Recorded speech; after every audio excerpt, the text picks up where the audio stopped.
Friday Night Baseball presented by Kawasaki Terex.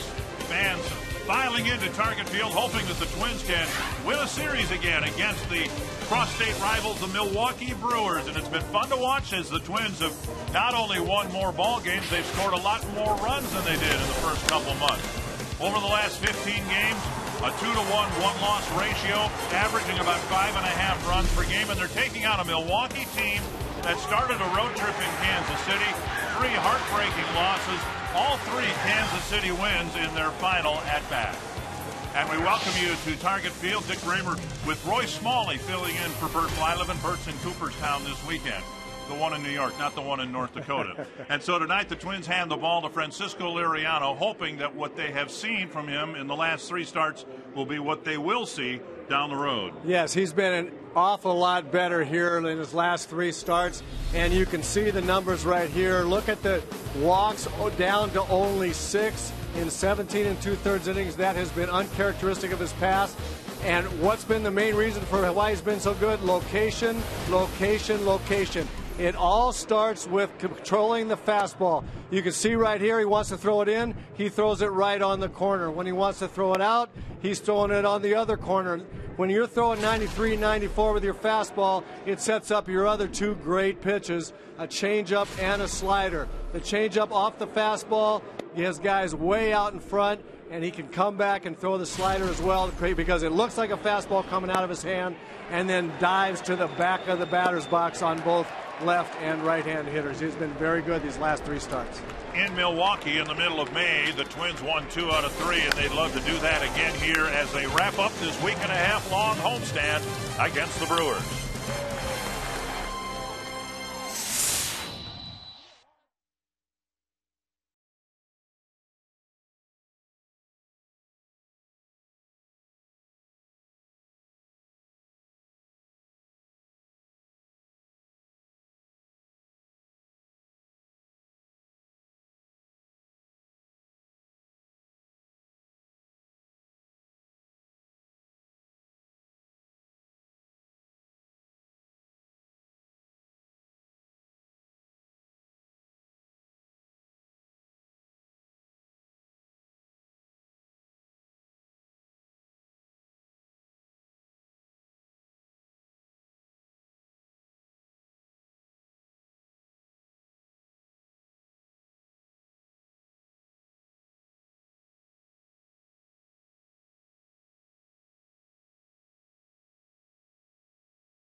Minnesota Twins baseball on Fox Sports North is brought to you by your local Northland Ford dealers. Visit your local Northland Ford dealer or go to northlandford.com. And by Menards. Save big money on all your home improvement needs at Menards. Welcome back to downtown Minneapolis. A hazy but comfortable night for baseball. The border battle. The Brewers and the Twins. Minnesota winners of 10 of their last 15. And welcome back. I'm Kevin Gorgetz. Social media night extravaganza going out here as the Minnesota Twins have invited a couple dozen of their fans that follow them on Twitter and Facebook to be a part of a party tonight, a very special party. We want to incorporate you into the mix and the party here at Target Field. Here's how you can get involved. Send some tweets with the hashtag MNTwins. They'll be displayed during the broadcast on a scroll at the bottom of the screen. We're also going to interview Twins outfielder Denard Span in the postgame show. If you've got some questions for Denard that you see during the game that you would like me to ask of him, same thing, hashtag MNTwins. And what would you like to see our friends Tim Laudner and Roy Smalley pull off in the postgame instructional? Tweet us with the hashtag postgame. We'll take the best idea and use that in our postgame show. Francisco Liriano getting psyched and ready. He takes the ball. First pitch, Twins and Brewers coming up next.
Divided by a river and a group of fans each loyal to their hometown team. Though the Minnesota-Wisconsin rivalry is less intense on the baseball field, when the Twins and Brewers meet, memories are made. Fly ball left field. Alex Cole coming in. Meters going out. Cole has it. Erickson has his no-hitter. The Molitor is just hit for the cycle. Just the fourth Brewer in history to hit for the cycle. Driven to right field. This one's back. Gone, and the Twins win it 10-9. Well hit. Way back. Oh, touch them all. Kirby Puckett. Oh, 6 for 6 for Kirby Puckett. Tonight, interleague play continues, with the Twins hosting the Brewers. Will more magic be made? Find out next.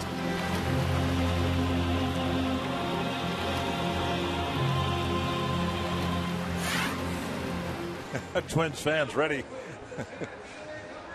for the start of this series. At least some of them appear to be ready.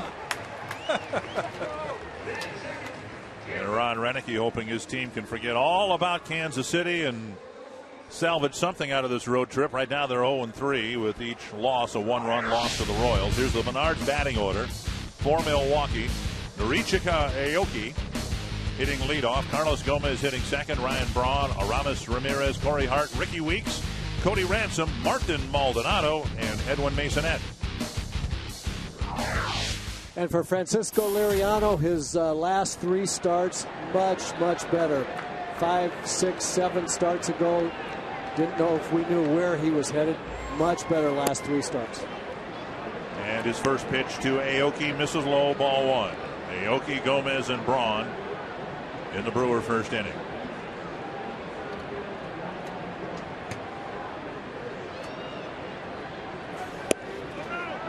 Checked his swing, staggered out of the box, and it's 2-0.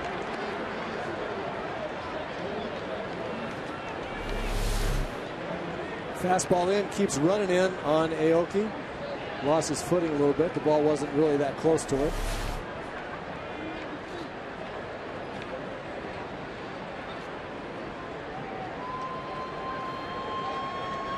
Liriano in his last 3 starts throwing strikes at about a 60% rate, which isn't great, but it is better than what we saw before he was banished to the bullpen. No question about it. Much improved in that capacity. Grounder to second. Gobbled up by Casilla, and on a 2-0 pitch, Liriano gets a ground ball out. Northland Ford defense for the Twins. Willingham in left, Span in center, Revere in right. Plouffe, Dozier, Casilla, and Maurer on the infield. Drew Butera catching, and Ryan Domit is the designated hitter. So 1 down, and here's Carlos Gomez. Excuse me, Dick. I think what we just saw from Francisco Liriano is even more important than his ball-to-strike ratio is his ability to come back and get the ball in the strike zone after he's missed the first pitch or 2. Go 2-0, come right back. In the past, we've seen him get 2-0 and then just lose it. Down and in, and it's 2-0 now to Gomez. Gomez, a former teammate of Liriano's, of course, here in Minnesota. And Gomez 5 for 7 with 2 home runs against Liriano. And like Aoki ahead of him, swinging away on 2-0, this time a foul lifted into the seats.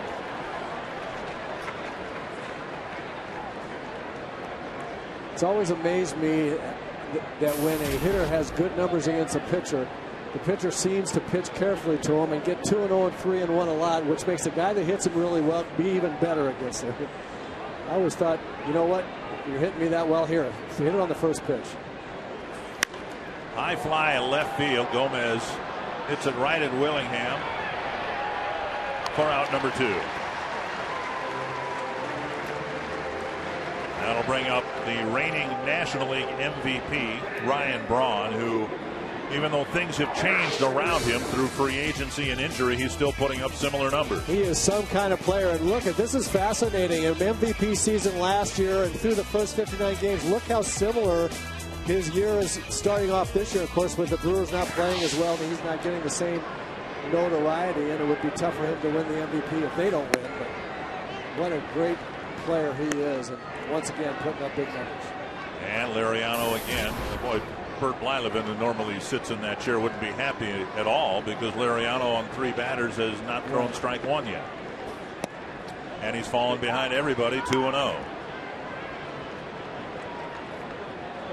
That certainly is not the recipe. That's a recipe for a short outing if he can't get that righted. But with most pitchers, it takes them an inning to get themselves figured out. 3-0, and Braun will be followed by Aramis Ramirez. 10 pitches, just 3 strikes so far for Liriano.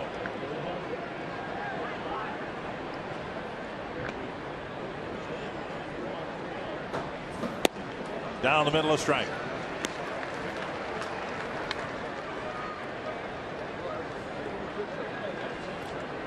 Braun with his back foot right on that back line of the batter's box. And a strike on the outside corner. What makes Braun's numbers to this point so impressive, even more so, the fact that he's a little crippled up. He's got an Achilles problem. He's got a hip problem. He's not running well. But you still see he's gotten some stolen bases. That's and a good he'll draw a walk. Wow. Brian Gorman said the 3-2 pitch missed down and or in. I think he must have called it for in, but this is a really, really good pitch. Just off the plate inside.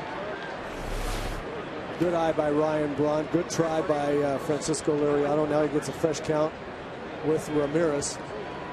And he's going to have to start pitching ahead. There's no question about that. He's going to have to find that rhythm on first ball pitches for strikes.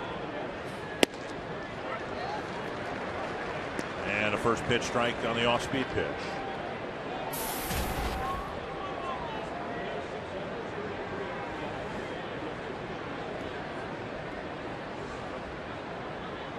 One strike to Ramirez.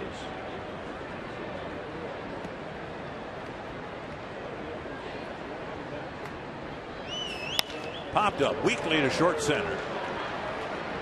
Span over a few steps. And Liriano with a hitless first inning, even though he didn't throw many strikes.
I would guess for the opening game. No score after a half inning.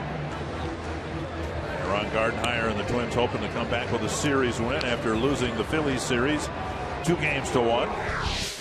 And his Menards batting order for the series opener. Denard Span, then Ben Revere, Joe Mauer, Josh Willingham, Ryan Doman, Trevor Plouffe, Brian Dozier, Drew Butera, and Alexi Casilla. That lineup will take on Giovanni Gallardo.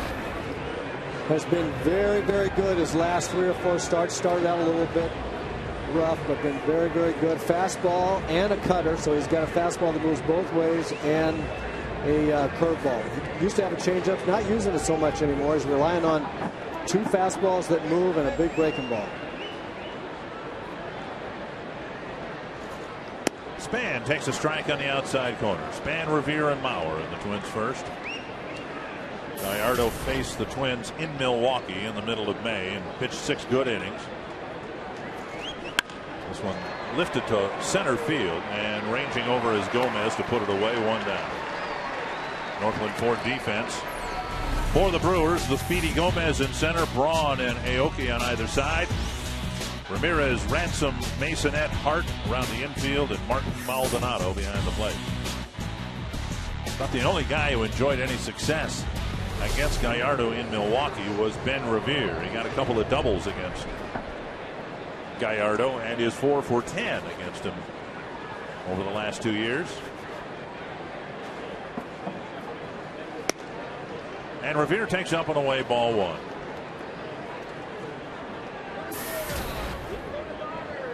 And with this young man at the plate, a single can be a double pretty easily with his speed. Grounder to short. Scooped up by Ransom, 2 down. GMC keys to the game. Keys to the game for the Twins. Have good quality at bats early on. Patience at the plate is a virtue. Get to the bullpen of these Milwaukee Brewers by having good quality at bats, because the starting pitching has been pretty good for Milwaukee. The bullpen, not good at all. So right from the start, good quality at bats. Make Gallardo work, get a good ball to hit. Here's Mauer with 2 gone on the Twins first. And a belt high strike.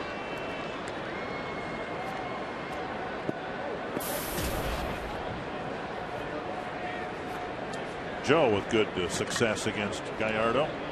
5 hits, 9 at bats. That's good. And he takes strike 2.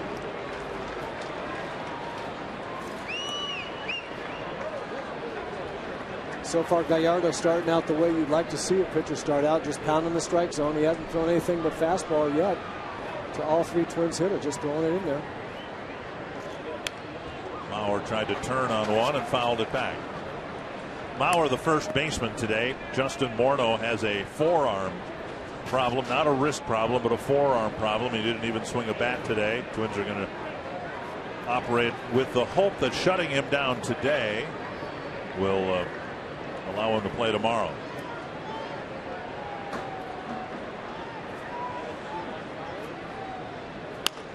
And line foul. And Justin, unfortunately, the subject of our Sanford Health injury report. Justin has had some forearm difficulty, and the hope is he'll be back in the lineup tomorrow. Nothing serious, according to the manager.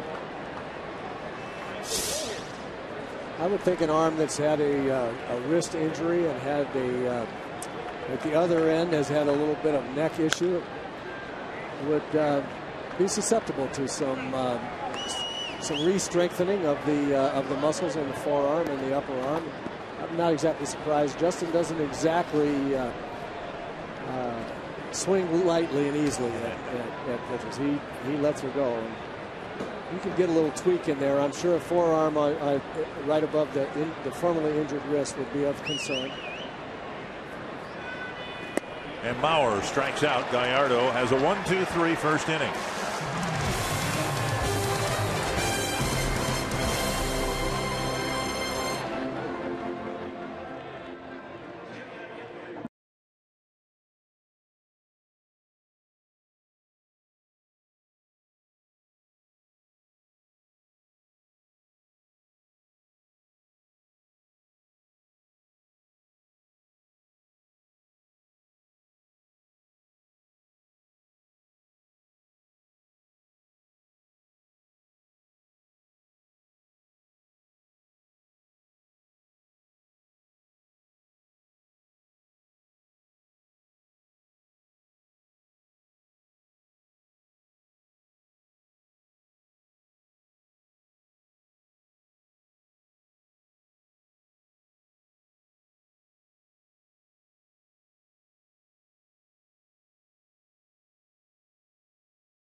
Twins and the Brewers. It is social media night. The Dextravaganza continues. Dozens of fans enjoying this party. All of them, of course, following the Twins on Twitter and Facebook. One of those fans joins us here. She is Kelsey from Red Wing. A lot of Twins are active on Twitter. Do you have a favorite player to follow? I do, Willingham. Why do you like Josh? Well, he's a left fielder, and he's just great. And he's right below us right now. Fans, we want to get you into the broadcast. Tweet the screen. Send all your tweets out with the hashtag MNTwins. We'll have that scroll running all night long. We'll incorporate you throughout the broadcast, including the post-game show. Guys, back to you. All right, thank you, Kevin. Corey Hart, the batter, 2 strikes from Liriano. And just off the inside corner. So as I understand it, I can tweet and offer a suggestion as to what your instructional should be later tonight. 2-2. Yeah, you can, and we'd like to hear from the fans about that, because every night we try and come up with something that we think has either happened in the game and or would be interesting to the fans, and we'd like to hear from the fans, see what they'd like to see. That's bounce foul.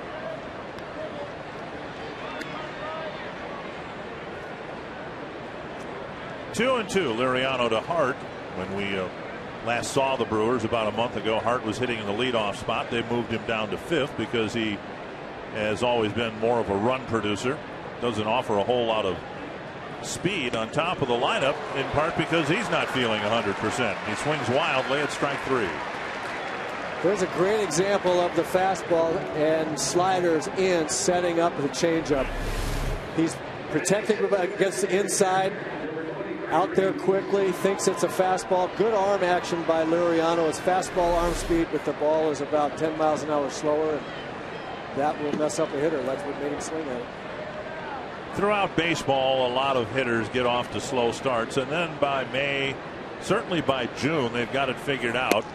Trevor Plouffe, one of those guys for the Twins, got off to a very slow start, but now see his average climbing up to respectability. The Brewers are still waiting for their all-star second baseman, Ricky Weeks, to get hot, to find out what in the world the problem is. I got to tell you, I don't know. I don't think I'm right about this. I certainly don't know, but he was in the home run derby in the All-Star game last year. There was a lot of pressure. He admitted being nervous. I don't think he's been the same since. 1 and 2. An incredibly high number of strikeouts. Now, Hart just struck out, and he now has taken over the league leadership in the National League for strikeouts with 76. He was tied with Weeks, who's right behind him with 75. 1 and 2 from Liriano. Foul back. When you have an all-star player, and Weeks was there on merit, he had a great first half last year, you don't expect this precipitous decline so quickly. And a lot of things have gone wrong for the Brewers. Injuries you can't control to a certain extent. A little bit high, 2 and 2. But you sure don't count on all-star players crumbling the next year. Here's a good slider from Liriano. I was going to say when the umpire called it a ball, I don't know where that pitch was, and now I do. It was a strike. And Weeks just gets a piece. Frankie doesn't want to live up there with that high slider, but you know, sometimes a strike's a strike, even if it's not exactly where he wanted the pitch. But Dick, you're right about Ricky Weeks. You got to be scratching your head. I could see some things in his hitting mechanics. He's very pull conscious, you can tell. That's why he swung and missed a changeup earlier. And Liriano hits him in the leg. And that's the last thing you want to do when a guy's struggling. We'll just try to give you a little context here. In the final game in Milwaukee, the Twins were struggling in the pitching department. Jason Marquis started, didn't last very long. And the Twins ended up hitting 3 Brewer batters and ended up having a pitcher thrown out of a blowout game late because they threw behind Jamie Carroll. Well, the Twins got out of town and no one said anything about that for a month, but now here in the second inning, unintentionally, Liriano drills Weeks, so we'll see if that leads to anything later in the series.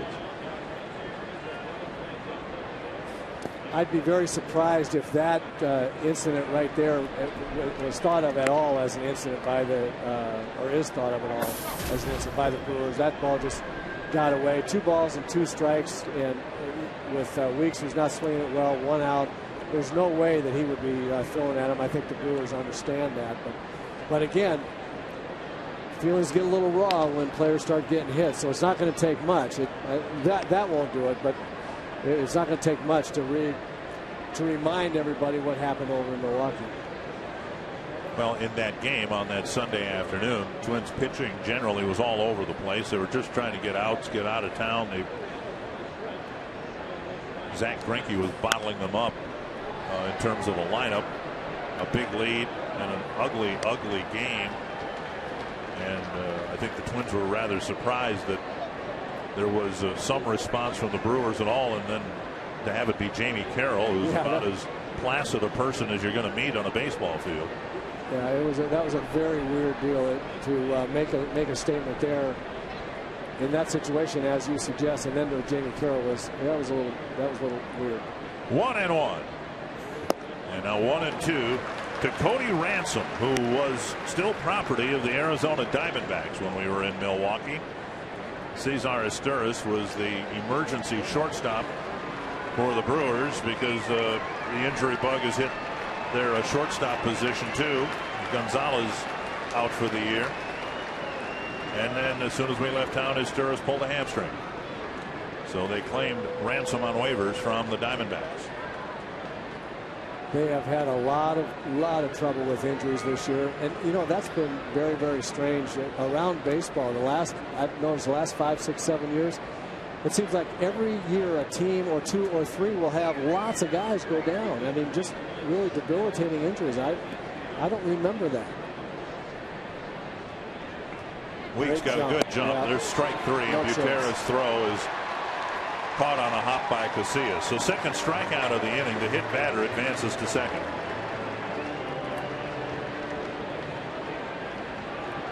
It's a great jump. You'll see that Weeks takes off with the first move of Francisco Liriano's leg kick, and when he takes off on first move at his speed, there's no chance for Drew Butera.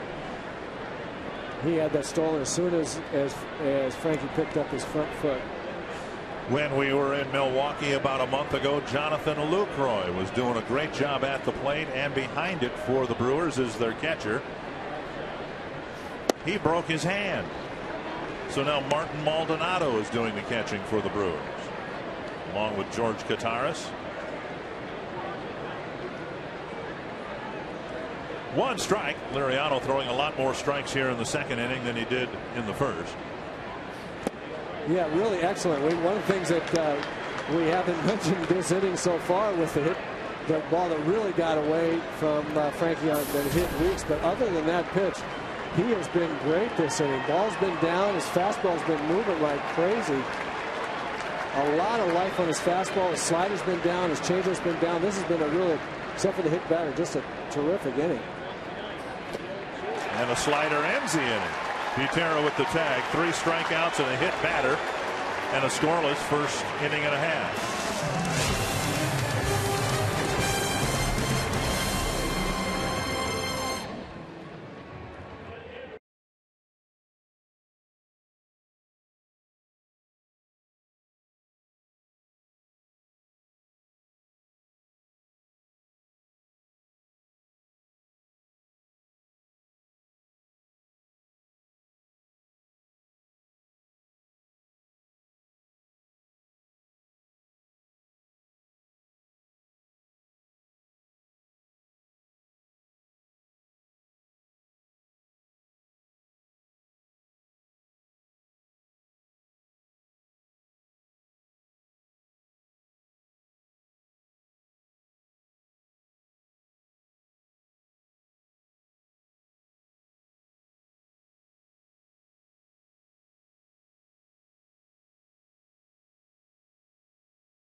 Cloudy skies, pleasant temperatures, beautiful night for a ball game here at Target Field. No score after an inning and a half. Josh Willingham will lead things off. He'll be followed by Ryan Doman and Trevor Plouffe.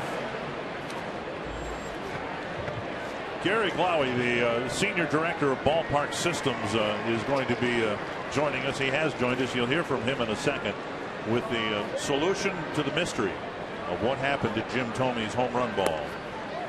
Gary, this is the ball here that you someone finally retrieved last night. They had you tethered to something sturdy, I would guess. We were worried about you. Yeah, it was quite the mystery. Tell us how the ball was eventually unearthed.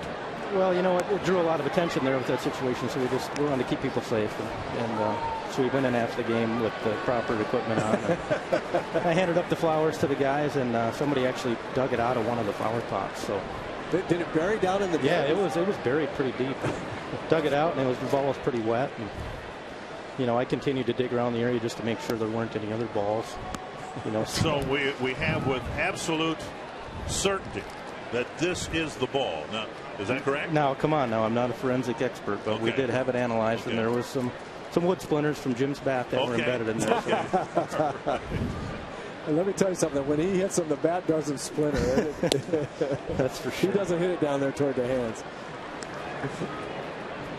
I just thought it was so interesting that people were going through every single flower pot. They couldn't find the ball, and you sit up there. Why can't they find it? But it was really buried, huh? Yeah, it was kind of embarrassing, I think, for everybody in the situation. 2-2. Willingham grounds it through the vacated hole on the right side of the infield. So a single for Willingham as he beats the shift. Here's what happened last night.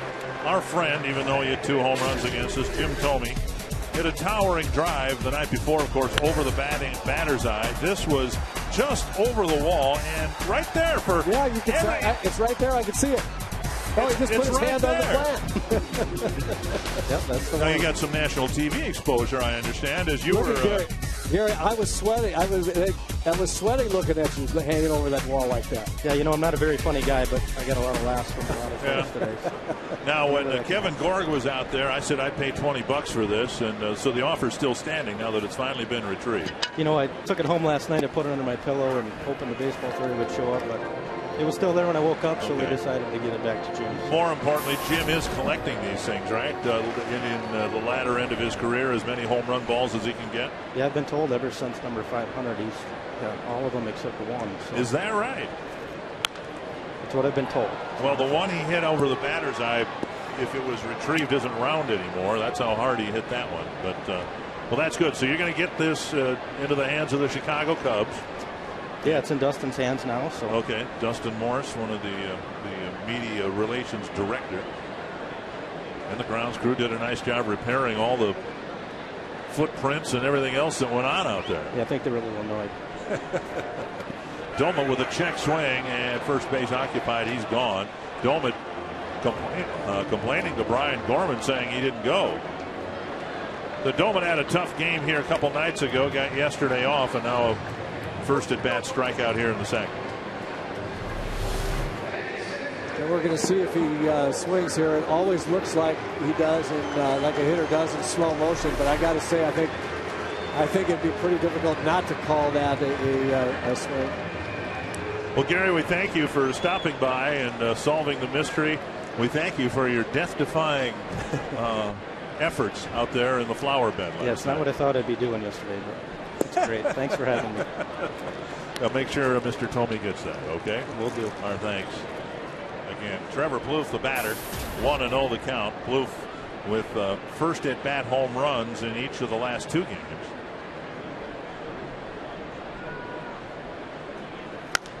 Fouled away, 1-1. All right, Roy Smalling, what do you make of this power surge that Trevor Plouffe is on? Well, as we watch it with his powerful swing there, the ball jumps off this young man's bat, and you can't teach that. He does have an awful lot of life in that bat. And what I make of it is that he's going to have streaks like this if he can keep his head on straight, keep his mechanics true. But they're going to start working on it here pretty soon. And it's always a constant adjustment between pitchers and hitters, especially nowadays with all the video and everything that teams are watching all the time. The scouting reports and the video, they're going to start pitching a little bit differently and say, okay, you hit those, can you hit these? And he's going to have to prove that he can.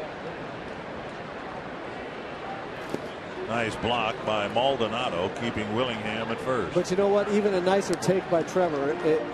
That's what we're looking for right there. Last year and early this year, he would have chased that slider, trying to get on the fastball speed and hit it out to left field. And he's waiting longer now. He's having a better look at the ball. He's trying to stay a little bit more in the middle of the diamond when it's not a pull type of count, and he's doing a much better job of it. Pop straight up, short center field. The second baseman, Masonette, giving away to the shortstop, Ransom, 2 down. So now 2 are gone, and Dozier will come up. But first, a reminder that in July, the biggest event of the summer is baseball's greatest stars battle for home field advantage in the Fall Classic. The road to the World Series begins with the 2012 Major League Baseball All-Star Game, Tuesday, July 10th at 6:30 Central on Fox.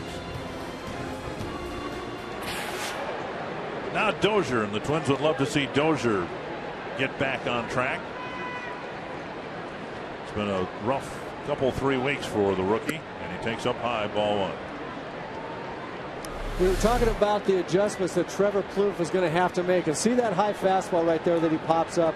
I think one of the adjustments that this young man's going to have to make is understand that he's a better low ball hitter than a high ball hitter, and if he doesn't learn to hit that pitch, he has to learn to lay off of it. And that's an okay adjustment as a hitter. You can understand what you hit best and lay off the pitches that are not the ones, even if they're strikes. Now with 2 strikes, you have to swing at that ball, but for the most part, he's a lower ball hitter, and I think the more he learns to swing at those and lay off the high stuff, the better off he'll be.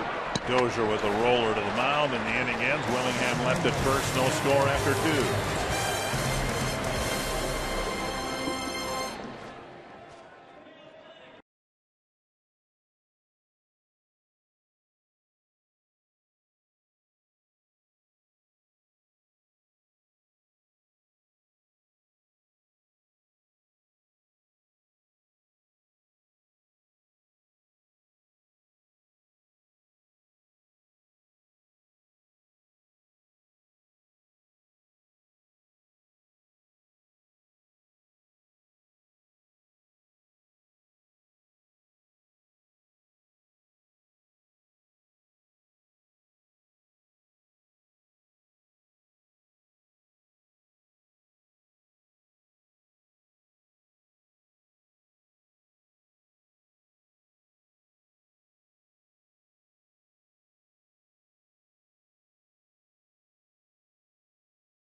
Duel evolving here at Target Field on social media night. We're down the left field line, top of the 3rd inning. I'm Kevin Gork, joined by the Fox Sports North girls.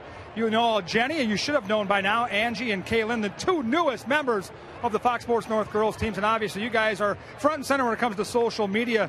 I see you've got your device in your hands. What are you going to be doing tonight? Yep, we are tweeting throughout the game, and we want you to join the conversation. You should follow us on Twitter. It's FSNorth_girls. And make sure to use hashtag MNTwins.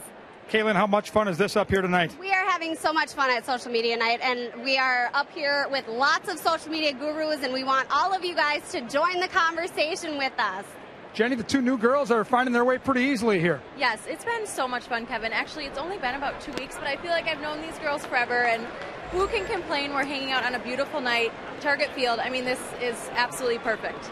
Fans, your messages will now be shown the rest of the game on the lower part of the screen right now. Send those tweets out with the hashtags MNTwins. We're all up here having a great time. Social Media Night here at Target Field. Poke to the right side. Thank you, Kevin.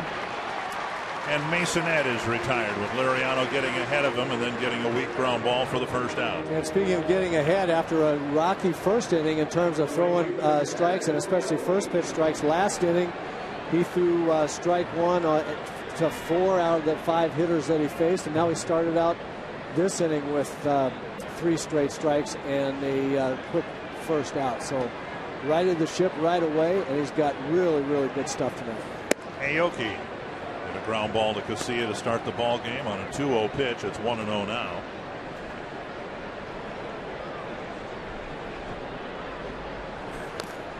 Fouled away. Aoki, a 3-time batting champion in Japan, getting a chance to play some in right field with Hart moving in to first base because Matt Gamble is out for the year with a knee injury. Missing inside. 2-1. It's interesting, isn't it, to watch hitters from Japan, and in my era, the Japan hitters that I saw all emulated Sadaharu with the big leg kick, and now more recently they very much look like Ichiro in their batting styles. Of course, we saw our young man that came over here last year playing in Rochester. And the same with Aoki here. Casilla charges. What a throw. Got it. That's a terrific play. Casilla going to his right. He charged a similar ball last night and made a play. That was a great play. This was even tougher. Yeah, this was a tougher play and a terrific play because watch, he circles it and comes in to get the ball on the left side, which allows him to have a little bit more on the throw. Look at that circle and throw. He's got a shortstop arm that he can throw from various spots around his body, and just a terrific play. 2 gone in the third, and here's Carlos Gomez. That's as athletic as you'll see.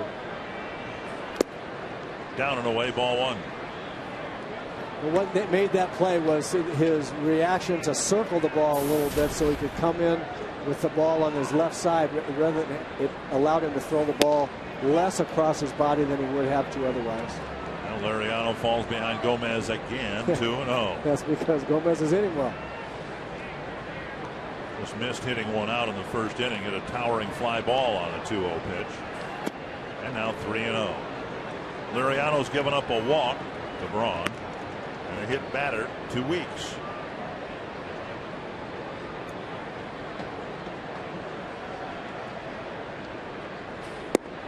And a 4-pitch walk puts Gomez aboard. And that will bring up Braun here with 2 out and the speedy Gomez at first. What I've noticed about Liriano is that there seem to be 3 things that affect his mechanics and therefore his ability to throw the ball over the plate. One is if somebody has hit the ball hard off of him, the next guy, it seems to me like he gets a little concerned about pitching to the next guys that they might hit the ball hard too. He doesn't like guys on first base because he tends to speed up his delivery. And then if one particular guy, in this case Carlos Gomez, hits him well, he's concerned about throwing the ball over in subsequent at-bats. Foul back by Braun, 1 strike.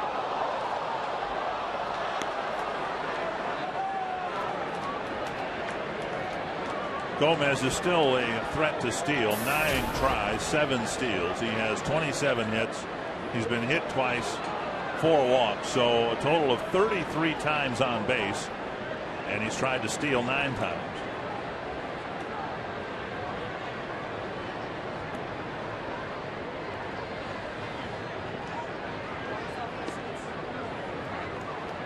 And what we'll watch for here is it's a good situation for Gomez to run, and we'll see if that causes Frankie to speed up his delivery and get a little bit out of kilter.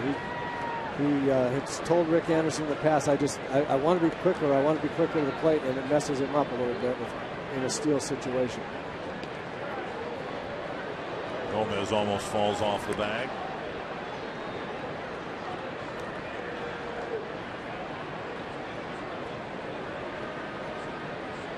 When in a Twins uniform, Gomez had great enthusiasm for the game, smiled a lot, and a lot of energy on the field. He was an important player for the Twins in his 2 years here. Down low, 1-1. Remembering that a lot of talent left this organization. Hunter, Santana, some others, and the fan base was a little concerned about what they were going to watch the following year. Gomez really stepped in and brought some enthusiasm back to the franchise. Is he a flawed player? Is he ever going to fully take advantage of the physical tools that he has? Probably not. It hasn't happened to this point. But I think Twins fans really enjoyed the exuberance with which he played the game. There's no question about that, and he became a real favorite of Twins fans with that exuberance. His sheer ability to run, that was exciting to watch. And he was in the middle of some gigantic innings and wins for the Twins. Gutierrez throw to Mauer, not in time. 2-2 now to Braun. 51 pitches for Liriano as he tries to wrap up business here in the third.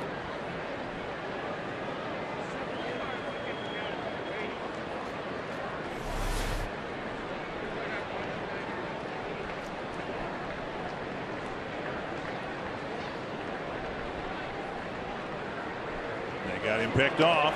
Mauer with a good throw will get him. Casilla puts the tag on him. So Liriano never does have to face Braun with a man on in the third. He picks off Gomez. And he's got 3 no-hit innings.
Minnesota Twins baseball on Fox Sports North is brought to you by Sanford Orthopedics and Sports Medicine, for the everyday competitor in all of us.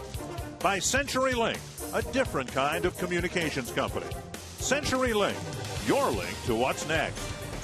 And by Grand Casino, the best stories start here. No score going to the bottom of the third inning. And Drew Butera will lead things off. It's social media night here at Target Field. Butera on the first pitch pops it up in foul ground. Maldonado with the catch, and Butera gone on one pitch.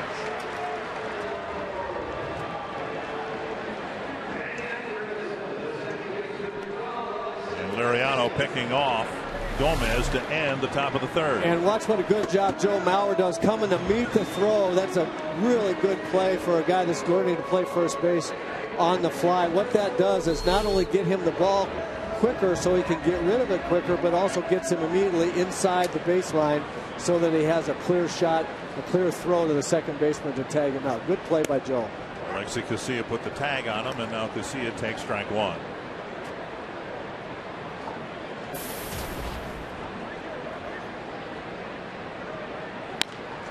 Another pop-up behind third.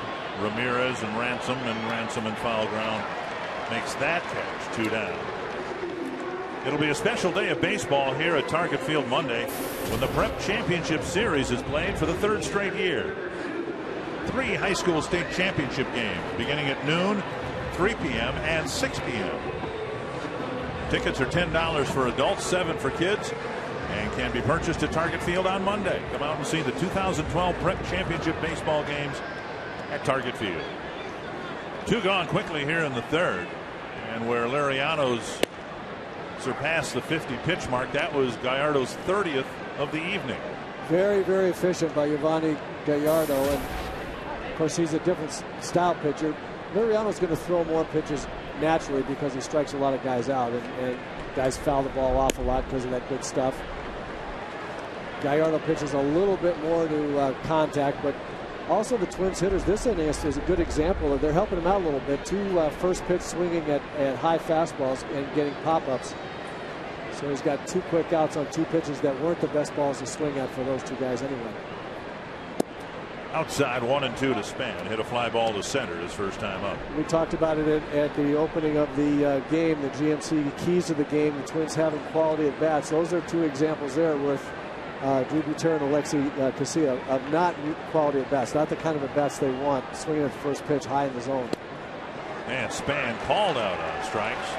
6 in a row set down by Gallardo. He's given up just 1 base hit on the night.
Target Field from our Go Pro shot.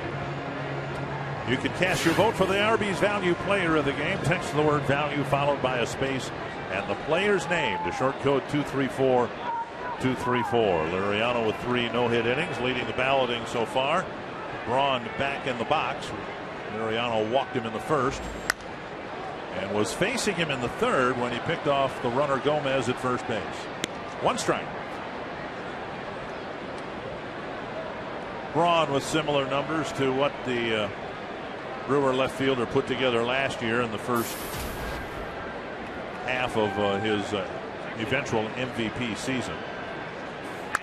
The Brewers, however, are of course ravaged by injuries. They're struggling at home. They have a losing record at home after winning a franchise record 57 home games last year. Now, you guys were great in '87. You won, I think, what, 55 games at home and 30 on the road. But they did that even better, a couple better than that last year, winning 57 out of 81 games at home. 1 down, Braun striking out. That's a great feeling when you come to the ballpark. You feel like you're going to win. Watch this slider go down back toward the back foot of Ryan Braun. Francisco Liriano still has that nasty slider, and it's set up by the fact that he threw 2 really live fastballs that Braun couldn't catch up with. Got him in a hurry and then got him out in front of that slider and darted below his bat. That's classic Liriano strikeout right there when he's got a lively fastball that he's throwing in the strike zone somewhere. 1-0 to Ramirez. And a changeup gets a swinging strike. And again, guys are standing in the on-deck circle watching him throw hard, and then he throws a changeup in a perfect location. 85-mile-an-hour changeup, which is 8 or 9 miles an hour slower than his fastball. Perfect speed. And another one. Fox Tracks brought to you by Window Concepts of Minnesota. 1-2. I would just tell you, when you're watching at home and you see hitters take swings they're that far out in front of the pitch, it's because they're concerned that the fastball is going to beat them. Tapper up the line. Plouffe fields and throws on target to Mauer, 2 down.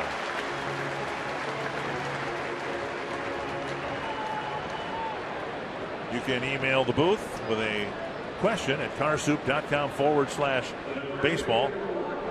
John Fugate, and I apologize if that's a mispronunciation of Mounds View, wondering who we think has been the Twins' most versatile player this year. Well, my vote is a guy who's not even in the lineup tonight. Right. Jamie Carroll. That's the first one I thought. If you really want to use the word versatile, I don't see how it could not be Jamie. Trevor Plouffe can play all over the place, but he's kind of found a home at third. 1-1. Not in the lineup tonight. Took ground balls everywhere in the infield. He's played third, short, second, and really been solid in all 3 of those positions. 2-1. I have a lot of admiration for a guy like Jamie Carroll that plays. He never knows where he's going to play when he comes to the park, and he plays terrific defense at any one of those spots. Nicky Punto was like that, of course. Swing and a foul, 2-2. And I know you think, that if you're a utility type of player, as Nick Punto was, or you're a valuable, almost everyday player like Jamie Carroll, but every day might be in a different spot. I know it's your job to play good defense wherever you put, but it's not that easy. It really is not. And those guys, Jamie's done a terrific job this year. Of course, we all know Punto is one of the best defensive players ever. Hart pounds it foul. The count remains 2-2, and Butera will run a new baseball back to the mound. Hart struck out in the second inning, his 76th strikeout of the year. This is one of the reasons why Drew Butera has been the catcher in Frankie Liriano's starts here the last 3 or 4 starts. He does a really nice job, I think, of staying in his pitcher's head, and when he sees something he doesn't like or he's not sure what Liriano wants to do, he goes out there and talks to him. I really like the way Drew is handled. See that look, just the body communication. Yeah, there you go. Nice pitch. Slider was down. That's where it's supposed to be. Good try. That means a lot to a pitcher. 3-2 to Hart. And a bouncer left side. Plouffe has it. Hart, it's almost painful to watch him run. He's got a bad knee, and he's thrown out at first, and Liriano has his first 1-2-3 inning.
Welcome back to Friday Night Baseball, presented by Kawasaki ATV on Fox Sports North. There's Rod Carew with the Fox North girls on social media night. What's your best guess? You think Rod is on Twitter? I'm saying no. You're saying no? I'm saying no. I don't think so. Although he might start now. Ben Revere leading off the Twins' fourth inning. He had a bouncer to short his first time up. 1-0 the count. Twins have had just one base runner. Willingham singled leading off the second, but he never budged. And now a strike, 1-1. You can tell when a pitcher likes his fastball when he just keeps firing them in there over the plate, pitch after pitch. Gallardo's been terrific, just staying ahead, pounding the strike zone. Revere takes a close pitch, 2-1. Revere, Mauer, and Willingham as the Twins try to get the game's first run.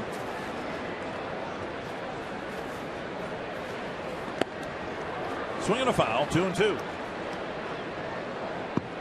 I'm impressed with Gallardo's fastball too, as it looks like he is. Now, what have we got here on social media night? That's a cool shot from way up there. 2-2 to Ben Revere. There's a little nubber. Gallardo slings it over to Hart, one away. So the speedy Revere is retired on a number, one down. That'll bring up Mauer. Well, what I was going to say about Gallardo's fastball is that he's throwing relatively hard, low 90s, but it's got a lot of movement, late movement, right in the strike zone. So it gets right up to the bat coming through the zone, and just has a little dart to his right. A little two-seam fastball. Two-seam means it's gonna sink away from the left-hand hitter into the right-hand hitter, or dart a little bit that direction. But it's late movement. I'm sorry, it's late movement, which is really tough on a hitter. Ball one to Mauer. He went down swinging in the first inning. Willingham will follow. And the Twins didn't do much against Gallardo when they faced him in Milwaukee about a month ago. Now Mauer takes ball two. You can see the movement right there. That started off on the outside corner, moved just off. Most hitters would swing at that because it looks like it's going to be a strike. And then it's the movement that really fools the hitter.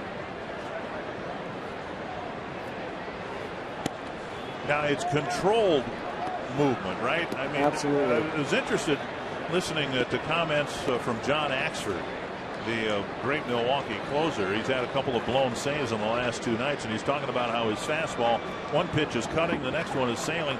He can't control it, so it's not an effective pitch for him. So one of the rare times you'll hear a pitcher complain about his fastball moving. Right. Pitchers love movement. You don't hear that too much. You can click on the Fan Zone tab on the FoxSportsNorth.com homepage and win unbelievable prizes in the Fan Zone. Log on now to win a Kent Herbeck autographed baseball or a bat, courtesy of Carrier. If you're not a member, join now. It's fast and it's free, and it's all at the Fan Zone tab on FoxSportsNorth.com. Here's Willingham. Rolled a single through the right side of the infield with the Brewers shifting. Takes a hack at the first pitch and fouls it away. That's a good example of just a little bit of movement that Gallardo's fastball has, because Willingham was really pretty much on that pitch. He got the big end of the bat right to the ball and just hit over the top of it just a little bit. It's not a big sinker like, let's say, Nick Blackburn wants to throw, but it's just got a little bit of late movement that moves off the center of the big end. Fouled into the seats, 2 strikes.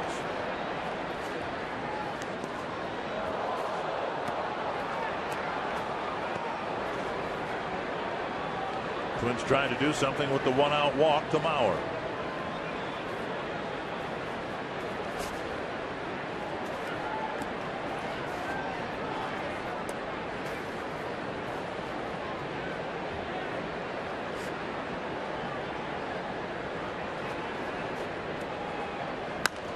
And another one fouled over the Twins on deck circle. The other thing Gallardo has done effectively, we saw right there, is change the hitter's eye angle. He's throwing the ball down with movement. He's throwing the ball up in the zone with movement. Willingham's now seen one of each, and that's tough too. You can't, as a hitter, the pitcher is not letting the hitter just focus in on one particular zone in the strike zone. He's kind of throwing all around the zone, which is effective. Half swing, but he went. Willingham has gone on strikes for out number 2.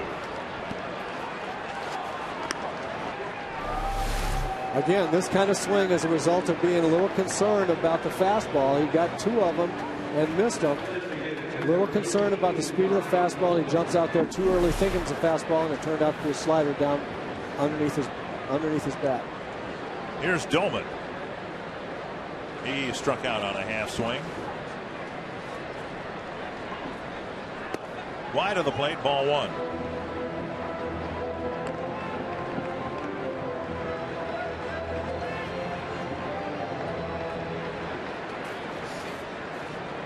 One and 0 to Ryan Doman.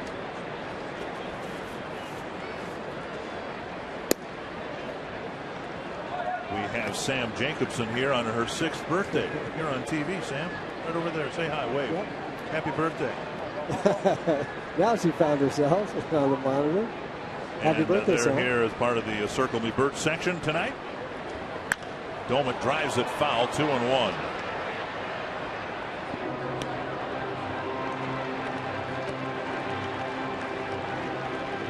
Well, the Twins got a leadoff single from Willingham in the first, but he never moved. Now a 1-out walk to Joe Mauer, and he's still at first base.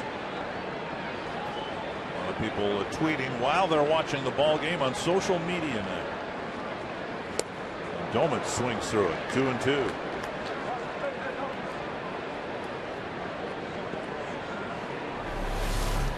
You watch this pitch here. This is not all the. Look at that movement. That really, really good sink, and it's about 4 miles an hour slower than his good fastball. It acts kind of like a semi changeup. It's a good pitch. Just missed the inside corner. He got Span on that pitch to wrap up the 3rd inning, and he tried to get Doman to wrap up the 4th.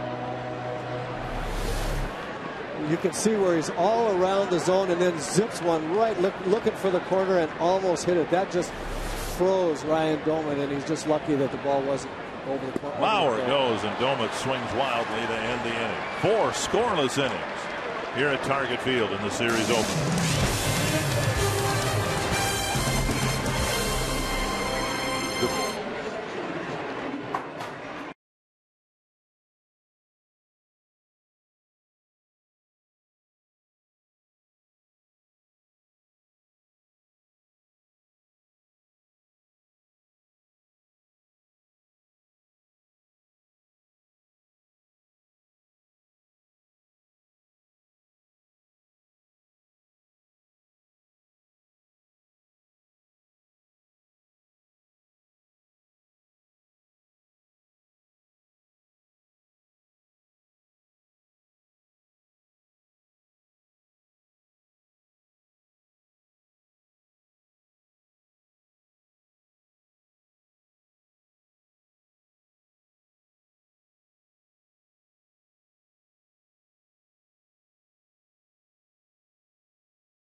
Saturday at 12:30 p.m. for Game 2 in the series at Target Field. It'll be mostly cloudy. Outside the stadium, we can expect a shower or thunderstorm, and will also be humid. Our first pitch coming in at 80 degrees. Tonight is social media night, and we want you to be part of the broadcast. You can tweet us your ideas for our post-game instructional. What do you want Roy Smalley and Tim Laudner to teach during the Twins live post-game show? Tweet your ideas to #postgame. And I'm glad that I'm not a part of the instructional. And I'll be curious what the fans suggest that you and Tim do to enlighten them about the fascinating game of baseball. Well, I'm looking forward to hearing what they'd like us to talk about and demonstrate as well. I'm curious to know, why are you glad you're not a part of it? Inside 2-1. Well, there's very little I'm going to be able to instruct anybody on. I have my duties up here. 2-1 to Weeks, who was hit on the leg by a pitch. And now Liriano falls behind Weeks, 3-1. Weeks really struggling. And the last thing you want to do is do anything other than force him to find his own way on base. 3-1. He grounds it to Dozier, jumps in the air, and Morneau with the one-hop pickup. Good play by the Twins shortstop. Very good play by Brian Dozier. There's a lot of ways to make the play deep in the hole. I think this jump style is about the only play he had. He gets to it and gets up in the air, has a strong enough arm to one-hop it over to Joe, and a nice pick. Watch here, he catches it, gets right up in the air immediately, and gets it over the first. Good play. Other shortstops did it. You probably did it, but Derek Jeter made it famous. Derek Jeter made it famous. Did you do that? I did that once in a while. I had a pretty good arm, and I like to plant my right foot and gun it over there. I was a little bit more old school. 8 errors seemed to come in about 10 ball games. He had a sequence there he had a streak where he was making some good slider right there. But you know, that's going to happen to a young shortstop. And there's a lot of intensity playing defense, playing shortstop in the big leagues. In a guy's first year, what I noticed that he made kind of some silly errors, and you know, the 8 really could have been 4 or 5, and it's the silly errors that you get out of your system and learn how to get a little bit more focused. You're going to make some errors. Every infielder is going to make some errors during the course of the season, and especially the shortstop. But as you go along, you get more and more confident in your ability to focus and not make the silly ones. And he went through his little streak where he had lost a little bit of focus. And a strikeout of Ransom, 2 down. 5th strikeout for Liriano so far. AT&T trivia on this Friday night. Who is the Brewers' all-time leader in stolen bases?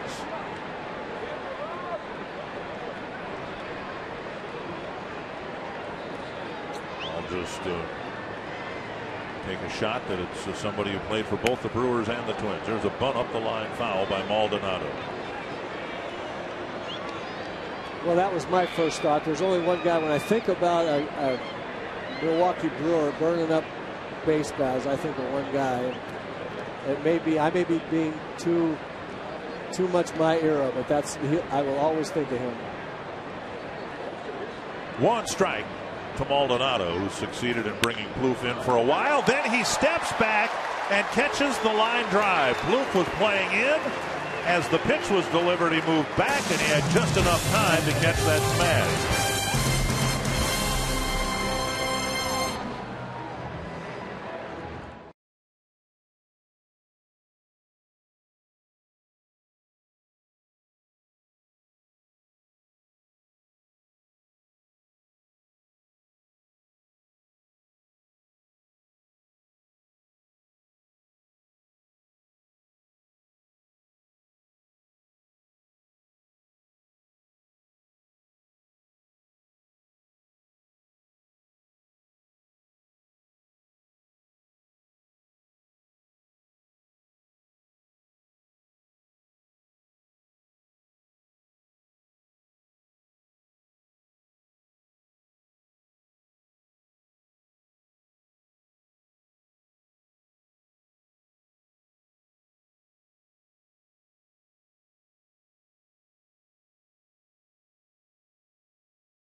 20 different employees here in master control, none more important than the guy next to me, Chris Isles. And Chris, people love coming to the ballpark. They love all the bells and whistles. There's a lot going on here at Target Field. There is a ton going on here at Target Field, and one thing we have going on right at this station here is we have fans interacting through Twitter with the actual ball game itself. We take their tweets out of cyberspace, put them right up on our right field ribbon board here at Target Field. Unbelievable. Bring that device with, tweet out, and have your tweet and your name up on the scoreboard at Target Field. It's awesome. Trevor Plouffe tees off and hits another one on his 26th birthday. His 13th home run of the year, tying Josh Willingham for the team lead.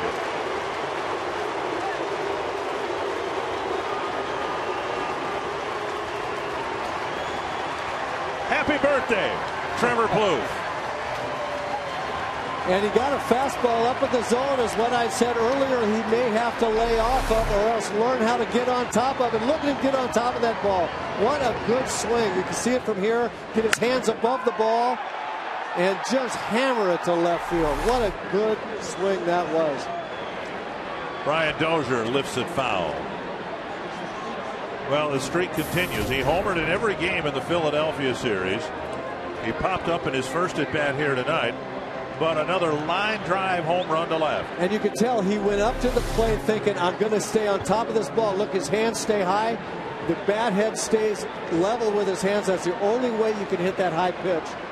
He popped up that pitch earlier because the bat was dragging a little bit, and you could tell he went up to the plate saying, I'm going to get the ball up in the zone. I'm going to hammer it. And he did. On the outside corner, 0-2. To Dozier, who hit a little squibber back to the mound his first time up. If I sound excited about that, I apologize, but I am. That's one of those things we were talking about, having to make adjustments to what pitchers are going to try to do to you at the plate. And Trevor Plouffe just did from one at bat to the next, and I'm proud of it. That was really, really well done. 1-2 to Dozier. The Twins strike first. Just their second hit of the game, a long ball off the bat of Plouffe. And now Dozier fouls it into the dirt.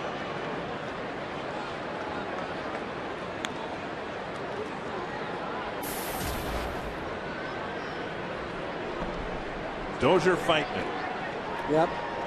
I talked with him a little bit today, and I just, as an old broken down shortstop to a young, terrific potential shortstop in the big leagues, I just said, you know, don't fight the number there up on the board, that batting average and all that. You're going to go through some stuff as a rookie. Just you're playing terrific. You're swinging the bat well. You're hitting some tough luck. Just keep grinding, and it'll take care of itself. He's such a good kid. And at some point, you've got to be willing to take some pitches, and he's done that now to fill the count 3-2. So often hitters, particularly young ones, I suppose, they get into a bit of a slump and they try to get things turned around on pitches that they can't possibly have any success with. Not only have the hits been hard to come by, but the walks have been few and far between. Fouled away. With the mounting strikeouts, Dozier has 29 of them, and he's only walked 4 times. Well, that's the way it goes most of the time when you're in a bit of a slump too. I mean, the pitchers know it. They keep pounding the strike zone. Just as you said a minute ago with Ricky Weeks, you want to make him swing his way on and not walking. The other teams know if a guy's scuffed a little bit, they're going to throw the ball over. So you're not going to walk as much. You're going to strike out more.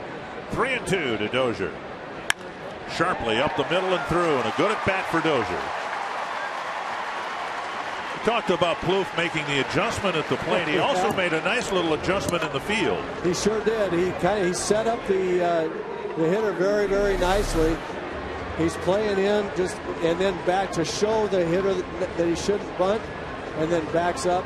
If he stays in there, that ball goes by him for a double. But just backing up there gave him enough of an angle to be able to spear that line drive. Again, he's learning third base a little bit on the fly as well. It's a learning experience for these young guys, both offensively and defensively. Here's Butera, and he takes a strike. When you move players around, particularly young players, you're always concerned about their aptitude and their ability to make mistakes, but make them only once and learn while they're out there. Right.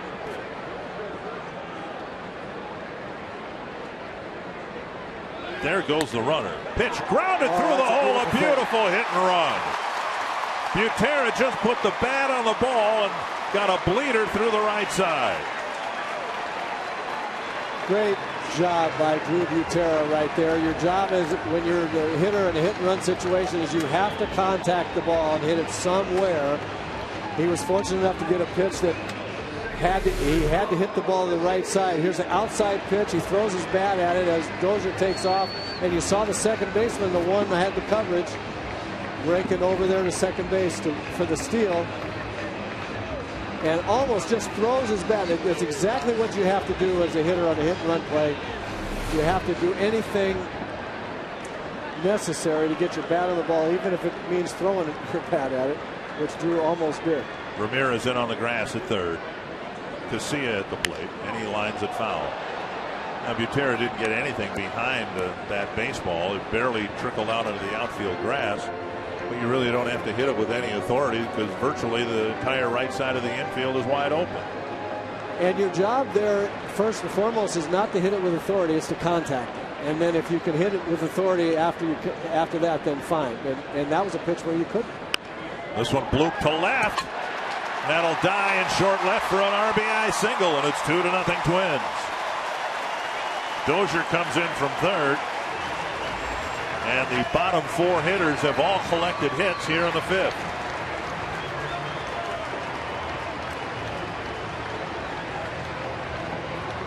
So Butera at second. Rich Kranitz coming to the mound. He's the pitching coach for the Brewers. Alexis just fought that ball off and had enough strength to get it just over the shortstop. And I think if I'm the pitching coach here for the Milwaukee Brewers, I'm telling Gallardo, you know, they haven't hit the ball hard except for Plouffe. They just got a run on one relatively sharply hit ball and a couple of bleeders. So stay with your stuff. You're doing fine. Don't walk anybody. Just keep firing it in there.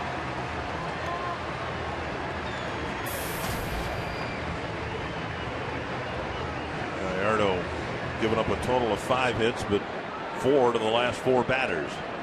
Here's Span, 0 for 2, a fly to center, and he was called out on strikes in the third. There's a bunt and a good one. They're going to have to hurry to get the one out. Span is retired on a sacrifice, with Span deftly laying it down up the third baseline. I like the way Denard Span can deaden the ball off the end of the bat. He not only got his bunt in the right direction, but watch when he hits the ball right off the end of the bat, and it just dies out there. It deadens the contact, and it goes exactly the right distance, where there's only one plate, and that's the first, and just barely got him there. So now second and third brings the infield in. Only 1 out, and Revere at the plate. He too 0 for 2. Grounder to short and a comebacker to the mound. Strike one. Well, we saw Rod Carew here earlier tonight. We assume that he's paying some attention to this game, and he must be smiling after Denard Span drops down a bunt, because Carew's worked so hard with Span, Revere, Casilla, and others about bunting, both for base hits and for sacrifices. 1 strike to Revere. And now a ball. Rodney was the best there ever was. There's no doubt in my mind. I saw it firsthand hitting in front of him for 3 or 4 years. It was wonderful.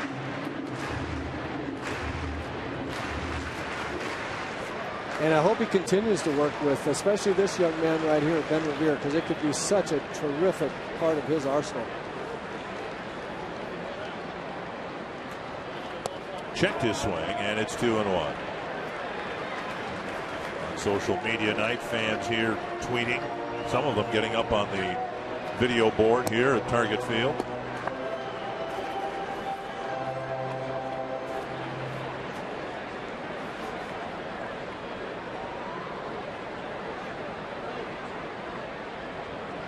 Complete ballpark experience here. Social media and everything. 2-1 to Revere. Bouncer to short. Backhanded nicely by Masonette. Revere retired, and that'll leave the rally to Maurer. Fans, remember, every Saturday you have the chance to help a lot of local nonprofits maybe leave as a winner of thousands of dollars. The Split the Pot raffle will happen again tomorrow when the Twins host the Brewers. Proceeds benefiting the Twins Community Fund and many other local charities. Saturday are also DQ Sensational Saturdays at Target Field. So check out the offer by calling 800-33-TWINS or visit twinsbaseball.com. Here's Maurer. The Twins have a pair on the board. They can get a couple more if Maurer can get a hit to the outfield. He has not put a ball in play. He has struck out and walked. And the Brewers might pitch him carefully with first base open and the right hand hitting Willingham on deck. As a manager for the Brewers, Rod Meneke has to have an awful lot of confidence in Gallardo's ability to pitch around Joe Maurer here with first base open. It looks like that's what they're going to do. And there's a pretty good chance that you're going to walk Joe, because he doesn't. If you pitch him carefully, because Joe doesn't swing at bad balls, he gets the ball he wants to hit almost all of the time, and won't swing at tough pitches before he has 2 strikes. But you still, with a hitter of Joe's talents up there with 2 guys in scoring position, you have to have a lot of confidence in your pitcher to be able to. Ooh. Maldonado with a great catch. That pitch was sailing over his left shoulder, and he caught it twice. Yep. Now they'll just put him on. They won't even mess with it anymore. Ooh, just in the webbing of the catcher's mitt. But that's what I'm talking about. You have to have a lot of confidence in your pitcher to say, pitch around this guy. Because, first of all, he might miss over the plate, in which case Joe drives in both of the runs, or he might miss trying to not let him hit it, might miss very wildly, as he almost did. So Maurer walked for the second time tonight. They're loaded up now for Willingham. Rolled a single through the open right side of the infield in the second, and then struck out in the fourth.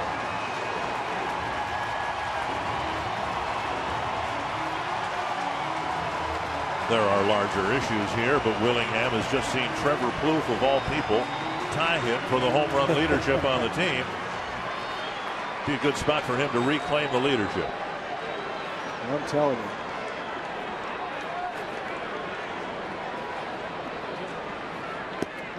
Ooh, got a pitch up and in. He was frozen, and he takes strike 1.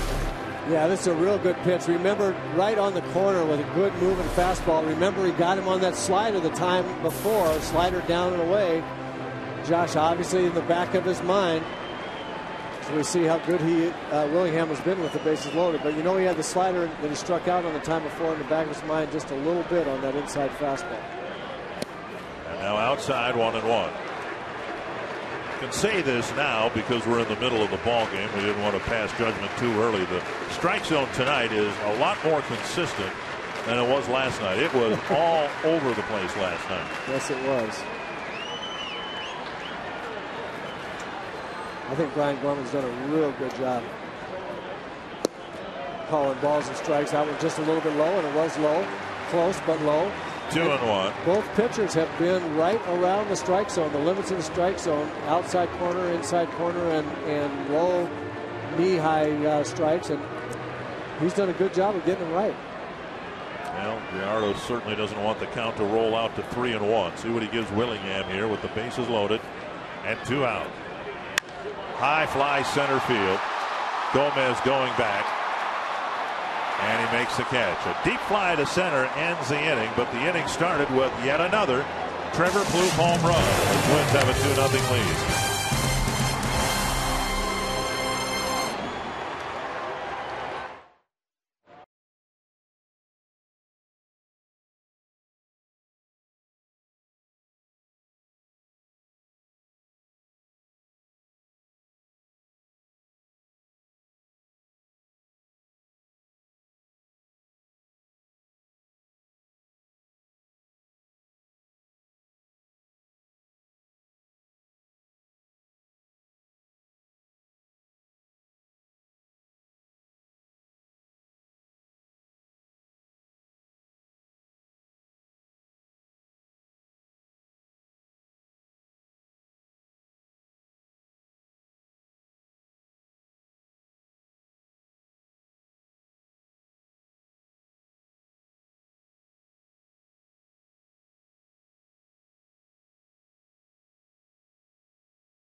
I'm joined by a couple of special guests who are in the Minnesota State Lottery Winner's Circle.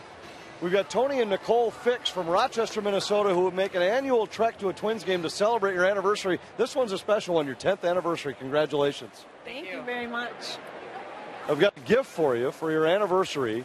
Courtesy, Bert's not here tonight, but Roy Smalley will do the honors. $100 in Minnesota State Lottery scratch-off tickets. How about that? That's great. Thank you. Thanks, Rob. Thank you.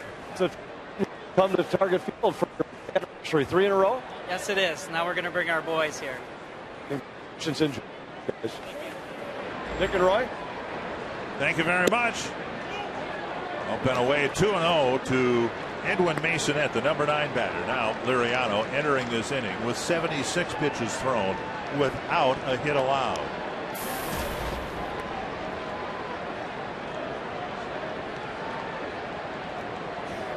Three and 0. We saw Liriano cruising until he got into the middle innings in his last start, and then everything kind of fell apart for him in a hurry without warning. Happens to a pitcher a lot when he sits for a while, a little bit longer inning. He was in a groove, and then now he just has to reclaim it. And a 4-pitch walk to the number 9 batter. The 3rd walk issued by Liriano. He's also hit a batter. AT&T trivia question. Brewer all-time leader in stolen bases. I think we both think it's Paul Molitor. Yep. He's on my mind.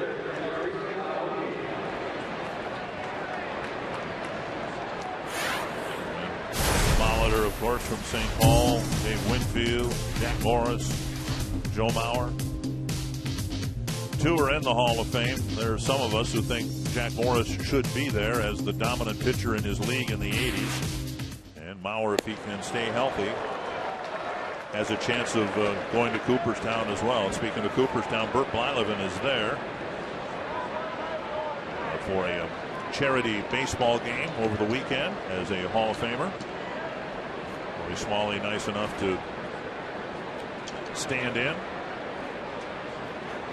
for the weekend. There is strike 2 to Aoki. Here's another little thing that Drew Butera is doing for his pitcher, Francisco Liriano. I really like this. Frankie missed on 4 straight fastballs the hitter before, so Drew says, well, heck with that, let's throw some sliders. Get the feel back. Throw 2 sliders for a strike. Now maybe he'll get his fastball back in the zone, and already that right there, that low fastball means that he's got a good feel for it. It's the one that gets away from him up and away to a right-hander or into a left-hander when you know that he's lost his rhythm a little bit. But Drew got his, I think, helped him get his rhythm back by calling a couple of sliders there to here to Aoki. I think that was really smart. 2 strikes to Aoki. And another grounder foul. In Liriano's last start, he gave up a first-inning run on a couple of hits, but seemed to be in control. He had 3 1-2-3 innings in the first 5 innings. Then he issued a leadoff walk in the 6th to Reed Johnson. Another walk, a couple of doubles followed, and he was out of the ballgame. So here we are in the 6th, and he's issued a leadoff walk. Now he'll try to come back and maybe get a double play grounder, maybe strike out Aoki. He's ahead of him 0-2. Nice block by Butera, keeping that double play in order. That ball nowhere near the plate. Terrific play by Drew. This is about a 58-footer, and you really don't have any chance there except to try to get your whole body in front of it. And Drew's terrific at that. He really is. And excuse me, Dick, but you see, he didn't try to catch it. He was blocking it all the way, and as soon as it hits the chest protector, it deadens the ball so it doesn't get too far away. That's textbook. That's exactly how Timmy Laudner would have done it. And fouled at the plate. You're seeing some tweets coming across the bottom of the screen on social media night.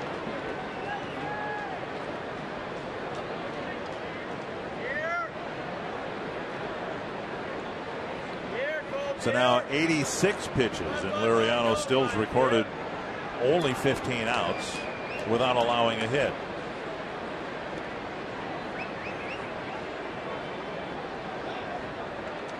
Remember a week and a half ago, Johan Santana got the first no-hitter in Mets history. And he threw 100 27 pitches, I believe. He got shelled in his next start. I don't think there will ever be a time when Francisco Liriano throws an economy of pitches. And Aoki wasting one pitch after another. He's still up there with 2 strikes. In his no-hitter just over a year ago in Chicago, he walked 6, including Juan Pierre, the one guy you don't want to walk. Walked him 3 times.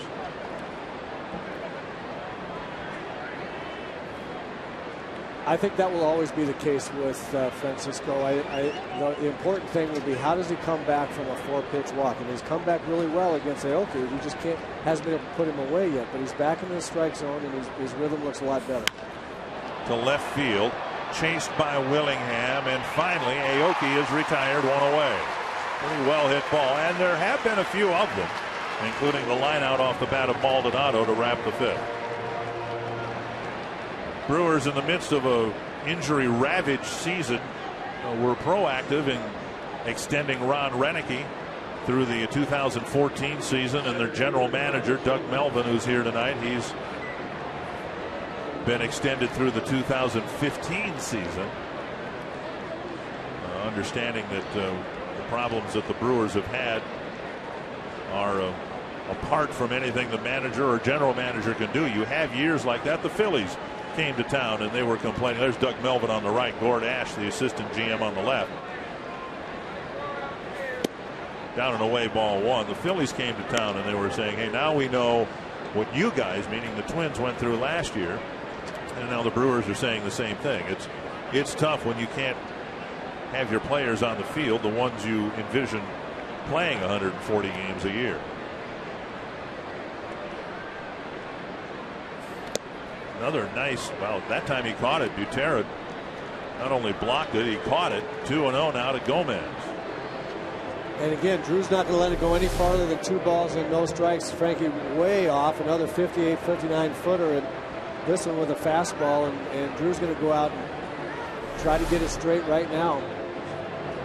Again, another example of a situation where the hitter against Liriano has hit him well in the past, and Frankie just trying overly hard to make a great pitch so he doesn't hit him well again. And I think it's a little backwards. Swing and a miss, 2-1. Well, Liriano, and again, it's almost predictable, his unpredictability. He had gotten 9 outs, well, 11 outs from the last 11 batters, counting the pickoff of Gomez, and he walks Masonette, throws strikes to Aoki, and now has a tough time again with Gomez. 3-1 with Braun on deck. 6th 3-ball count for Liriano. He's walked 3 batters and is in danger of walking his 4th.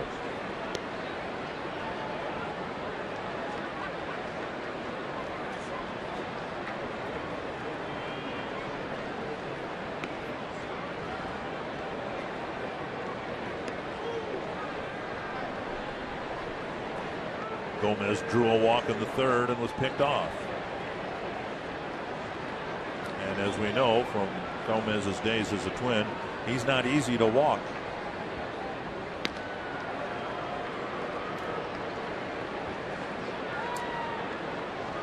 Gomez drawing just his 5th walk of the year in the 3rd inning, with over 100 at bats.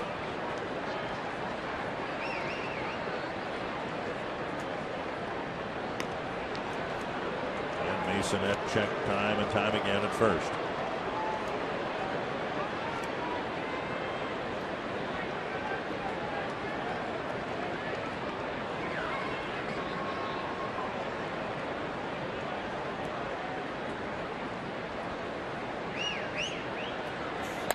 Fouled off the end of the bat, 3-2. Now we've already had 5 no-hitters in baseball this year.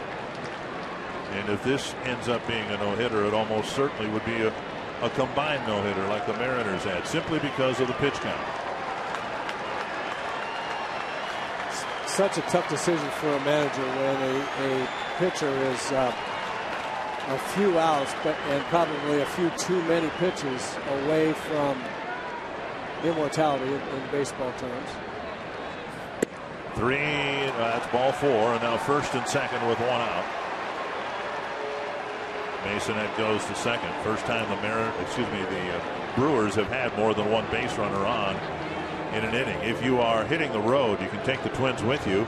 Subscribe to MLB.tv and see every Twins out-of-market game live online and on your favorite devices in HD quality. Visit twinsbaseball.com to order and get more details.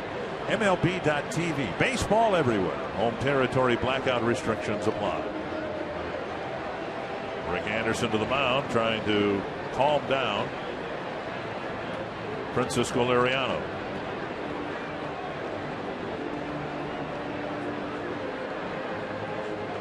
Braun walked in the first, struck out in the fourth.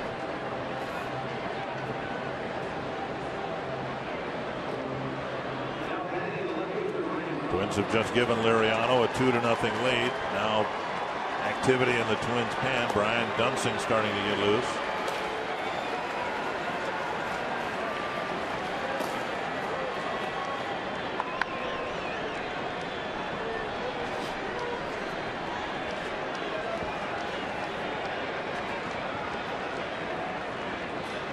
Tap foul. 1 strike.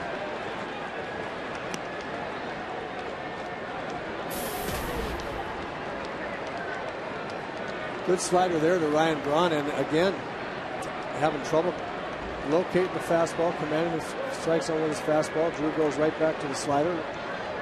Frankie throws a good one. We'll see if that pumps him up, gets him back in the zone again.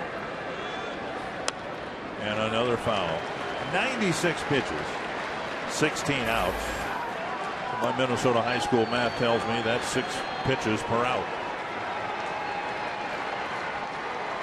which is almost twice what would be the ideal. Yeah, as I said, I just don't think Frankie will ever be a pitcher of economy as far as pitches go. He's going to go deep in a lot of counts. He's just got to stay away from the 4-pitch walks or leading off inning, those kinds of things where all of a sudden he just loses it. And he really is an enigma, because after all of this walking and ball throwing going on, and he comes back and throws 2 great pitches to Braun to get him 0-2. 2 strikes. Driven to center. This one is crushed, and it's put the Brewers in front.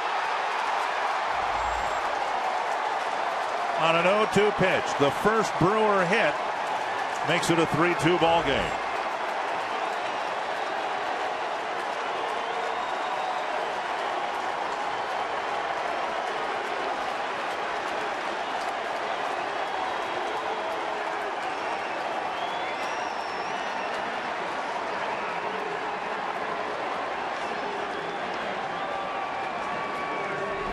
And now Ramirez.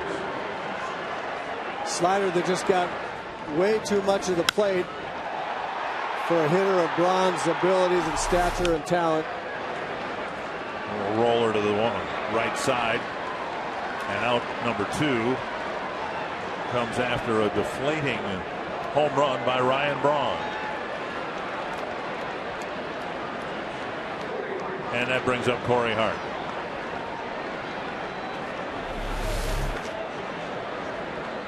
It's a great swing. His head still right on the ball, goes down and gets the slider. Real good rhythm in that swing, and he's got such a fast bat through the zone. One of the fastest that I've ever seen. Well, but you know, that was set up by, Frankie made a real good pitch with a slider, and then a real good pitch with a changeup, and you could tell on both pitches Braun was out in front of him and looking fastball. But when you go 0-2 and you've seen nothing but slower stuff, it backs you off the fastball a little bit and gets you waiting a little bit longer, and then the slider in the middle of the plate is it doesn't fool a good hitter anymore. With 2 strikes, and that's what you've seen in the at bat. 3-0 now to Corey Hart.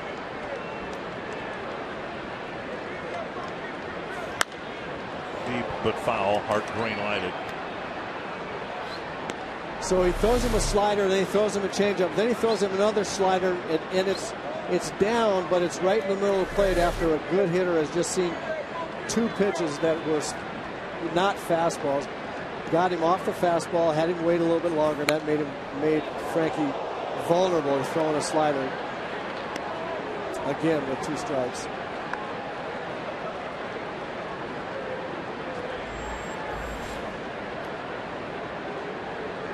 Three and 2 now to Hart. And the 77th strikeout of the year for Corey Hart comes 2 batters after Ryan Braun hits his 17th home run with 2 men aboard.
Sixth inning now in the Coors Light Freeze Cam. And here you see Frankie Liriano, when he's effective, he's throwing his fastball, he gets guys in a hurry, and so they swing his sliders down, they swing at changeups down, great locations. Then Ryan Braun, he can't get his fastball over. He shows him a slider and a changeup, and then finally throws a slider right in the middle, and Braun tattooed it over the center field fence. But that's all set up, both good and bad, set up by the ability for Liriano to throw his fastball for strikes, or the inability to. The Frostbrewed Coors Light Freeze Can. And his inability to throw strikes put 2 guys on base, a number 9 batter and Gomez, who came into the game with 4 walks and now has 6. Ryan Domit taking ball 1 and ball 2 from Gallardo, who gave up a couple of runs in the 5th. Now he's got a 1-run lead. And Domit takes a strike. And the thing that will drive a manager and a pitching coach crazy is when you see Francisco Liriano with as good a stuff as he has tonight, hit Ricky Weeks, who's hitting $164 or whatever it is, and walk Carlos Gomez twice when you can't walk Carlos Gomez. And you know, those are the kinds of things that have Rick Anderson scratching his head and saying, you know, how does that happen? I mean, we're just cruising along, and then all of a sudden it just kind of falls apart. Ryan Domit's in a deep funk. 3 strikeouts on Wednesday, a day off Thursday, and 3 more here on Friday.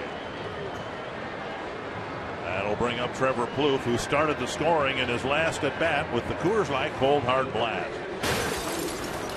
Trevor got a fastball up in the zone, got on top of it, and hammered it. This ball was out in a hurry, a line drive over the left field fence. The Coors Light Cold Hard Blast by Trevor Plouffe, and he's hit a bunch of them lately. Breaking ball taken for a strike.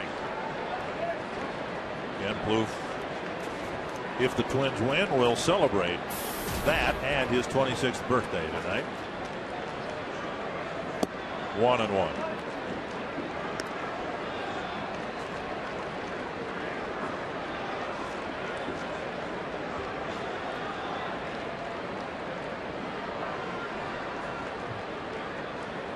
What's particularly nice about this home run streak that Plouffe is on is it's been done at home. Twins have had some players, Morneau, Mauer, who've put together streaks kind of like this, but they've done them at like Yankee Stadium or in Chicago. Plouffe chops it foul. But this has been done at home in a ballpark where some hitters have had a tough time hitting home runs. And Plouffe, I mean, he's hitting them 8-10 rows back every time. I think the ball will go to straightaway left field if that's where you hit it. Most of the time, that's where Willingham hits the ball. That's where Trevor hits the ball when he hits it long, and it'll go out there. So Trevor's well suited for this ballpark. 2-2. Foul away.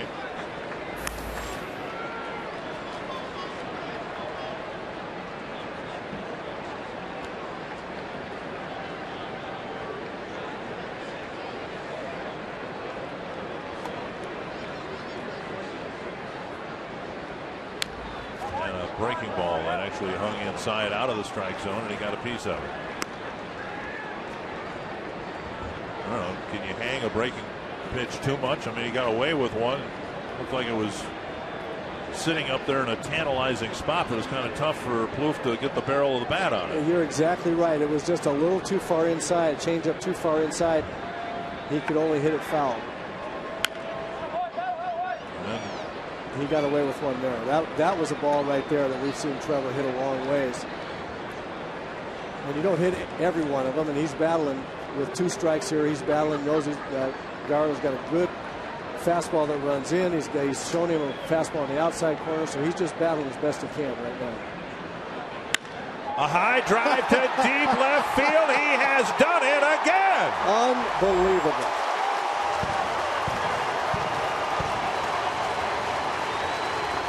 Unbelievable. Trevor Plouffe got the big end of his bat to every pitch Gardo threw. He didn't hit them all hard, but every pitch he swung at, the big end of the bat was contacting the ball until he finally centered one up again. A ball out over the plate after seeing it everywhere on the plate.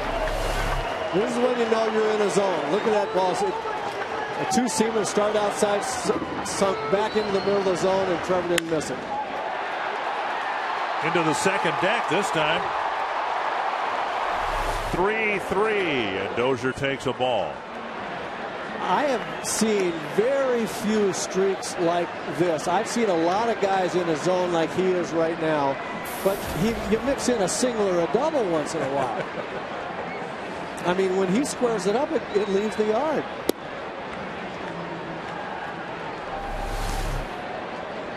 Fastball on the outside, sinks back into the middle, and he put a charge in. 2-0 to Dozier. As I said, what I thought was remarkable is that I'm sitting here watching him in that at bat thinking he's on every pitch. Dozier lifts it foul. It will reach the seats. If we did a pitch by pitch of that at bat, you would see Trevor Plouffe's, the big end of Trevor Plouffe's bat, get to every pitch. And Gardo threw him some inside, some outside. He threw changeups. He threw him a slider. He threw him a bunch of fastballs, some that sank, some were straight. Trevor's big end of the bat was on every single one. He didn't square them all up, but it was there until he finally squared one, and it went in time. Breaking ball over. 2-2.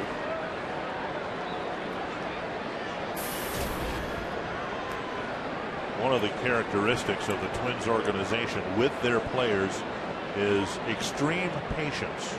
And right. Never has that been more in evidence. Here's a tapper to third.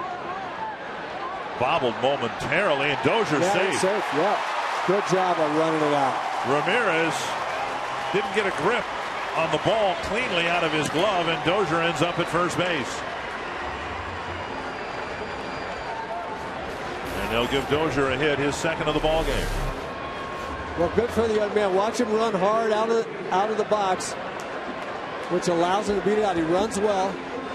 But, you know, here's a young man that's been slumping a little bit. He doesn't hang his head when he hits over the top of one. He runs hard and beats it out. Good for him. He deserves a hit. I think that should be an error, but he deserves a hit for running hard. That's great. Here's Butera. Hit and run single his last time up. We're talking about the Twins organization and patience, and some people at times have been critical of the Twins because of that. But every once in a while, someone eventually takes advantage of the second, third, maybe even fourth chance at life in the big leagues, and we might be witnessing exhibit A of that right now. But you know why they were so patient with this young man, Trevor Plouffe, as we look at him there. They've seen him in their organization, the minor leagues, for a long time, and they've seen that life in his bat. As I said before, you can't teach a guy to get the ball to jump off his bat the way it does for Trevor. Either you have that or you don't. And so they've been working with him on consistency for a long time in the minor leagues, and now, I mean, you can't say enough about the job Joe Vavra has done with Trevor Plouffe to get with him. They have worked so hard, and also for Trevor for putting in the work. That man right there has worked and worked and worked to get him to a point where that life in his bat can show up more consistently. And now Butera on a breaking pitch lifts it to left, right at Braun for out number 2. Casilla will hit with a man aboard and 2 out. Time for the CenturyLink high-speed pitch. 94 for Gallardo, 95 for Liriano. His next pitch will be Gallardo's 100. And Liriano, who got through 6 innings, had a very disappointing 6th, as he did in his last start. Dunsing continues to warm up in the bullpen. It would appear that Liriano's night is done. Here's Casilla, drove in a run with a single.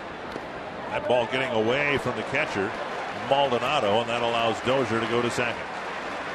So a wild pitch, the 100th pitch of the night for the Brewer right-hander. Well, if Liriano's night is done, as we watch the ball in the dirt here, and there's the difference between Drew Butera's block and the block by the Brewer catcher, Maldonado. He just didn't deaden the ball with his chest protector quite as well, and the ball bounced away. Swing and a miss, 1-1. Well, my point about Frankie Liriano is, if his night is done, it's a very disappointing night because he had such good stuff, and even though his strike to ball ratio wasn't great, he was throwing a lot of real quality pitches with all 3 of his pitches, and pretty much in command. And then once again, just lost it. And he lost it with his command of the fastball. And that's what they have a hard time figuring out. Manager Ron Gardenhire that we're looking at, and whom we're looking at, and pitching coach Rick Anderson. A hard time figuring out how can we eliminate that from Liriano's scenario, where all of a sudden he just loses command of the fastball. 2-1 to Casilla. And a called strike. And again, leading into the 6th inning, he'd gotten 11 outs from the prior 11 batters.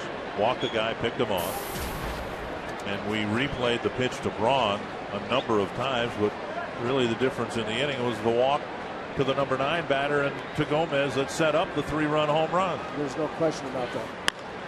Punch to the left side. Ramirez has the ball roll out of his glove. Dozier and Steve Little both had thoughts of scampering home, but Casilla's aboard, and now Span comes up with runners at first and third. And what will the Brewers do here with Gallardo? Should be an infield hit for Casilla.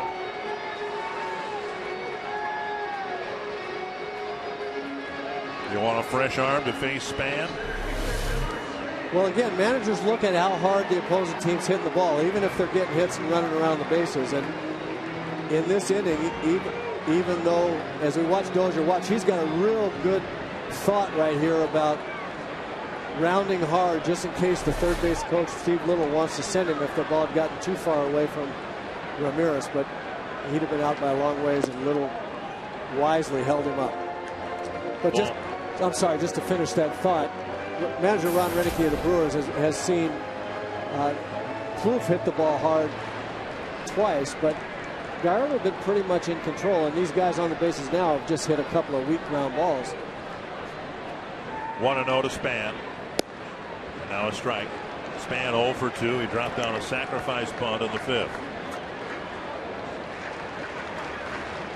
The other thing is, if I'm not mistaken, I don't think Denard has had real good success against hitless. Yeah, hitless. That's what I thought I saw. Yep. So the manager knows that as well. At the knees, and it's 1-2.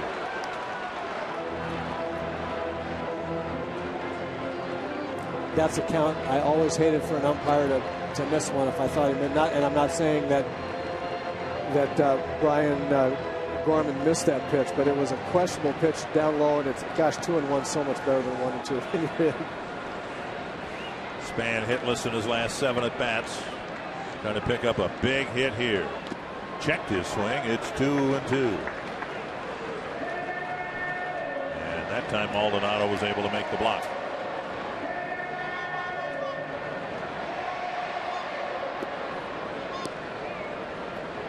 Good take by Denard right there after getting a low fastball called a strike that he didn't know if it was a strike or not. Seeing a ball that starts off looking like a low fastball and then turned out to be a slider below the zone, but Denard was able to lay off of it.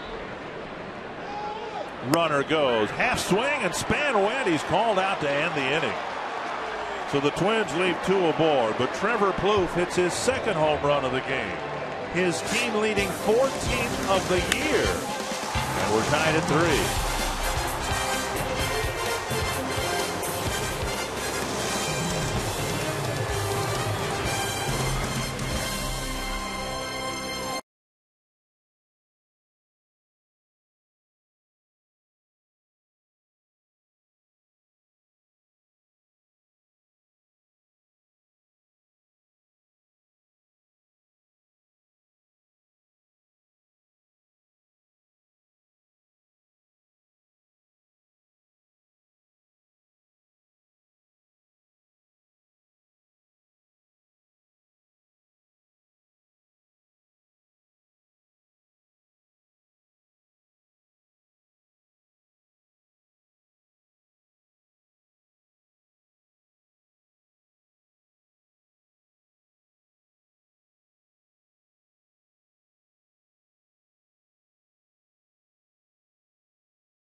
Twins tied at 3 high. I'm Bert Blyleven.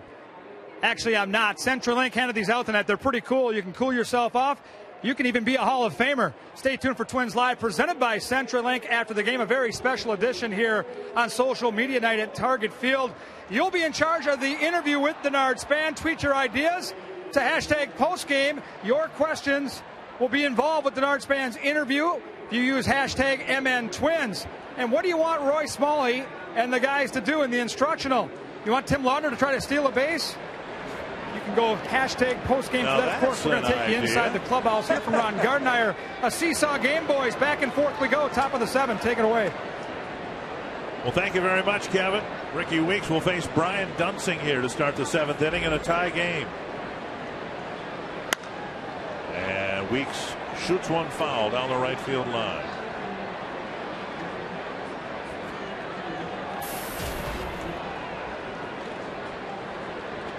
Trevor Plouffe with 7 home runs in 7 games on the homestand, and now we're tied with Dunsing coming in for the 28th time. Grounded foul. The Twins are going right now with a, I don't even like to use the word established 4-man rotation, but they've got a 4-man rotation because they have an off day on Monday. They will need a 5th starter next week.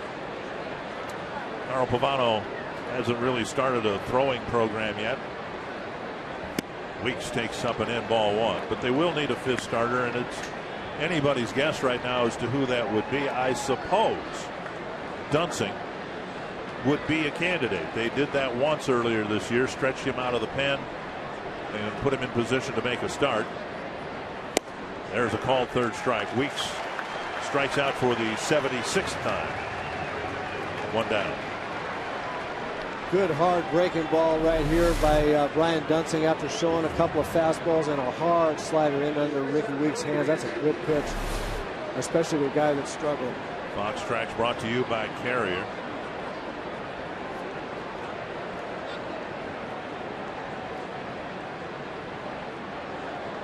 Cody Ransom, the batter. He struck out twice against Liriano. Now the options are pretty slim when you look at it, Roy, for the 5th starter, because the Twins have already called up P.J. Walters, who's on the disabled list, but they called him up from Rochester. They called up Scott Diamond. Jeff Manship called up just off the plate, 1-1. Manship pitching out of the bullpen. There's Walters, there's Diamond.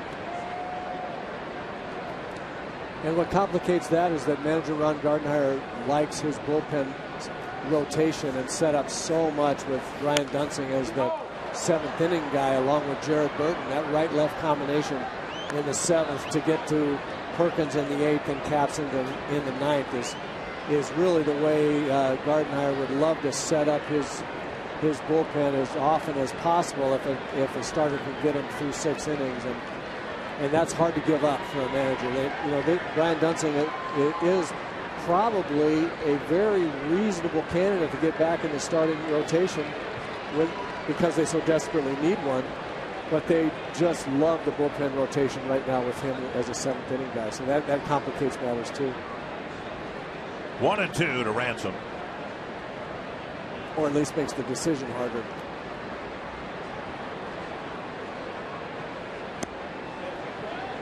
And a breaking ball just missed the outside corner.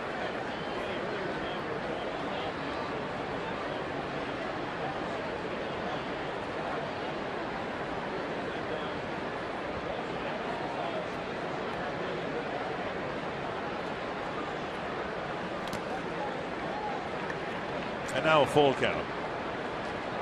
Maldonado, the catcher, will hit next.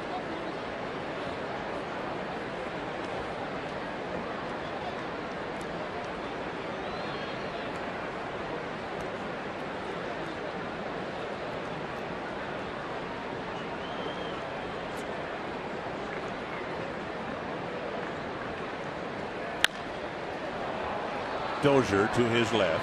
Sidearms it to Mauer. 2 down.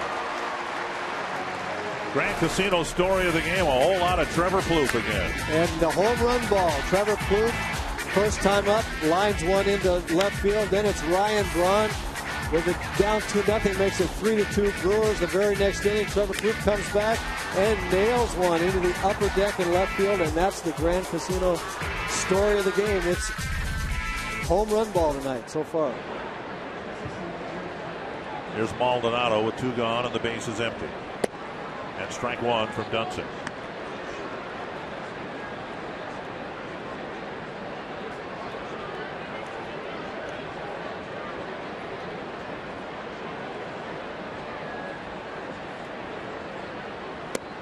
One and one.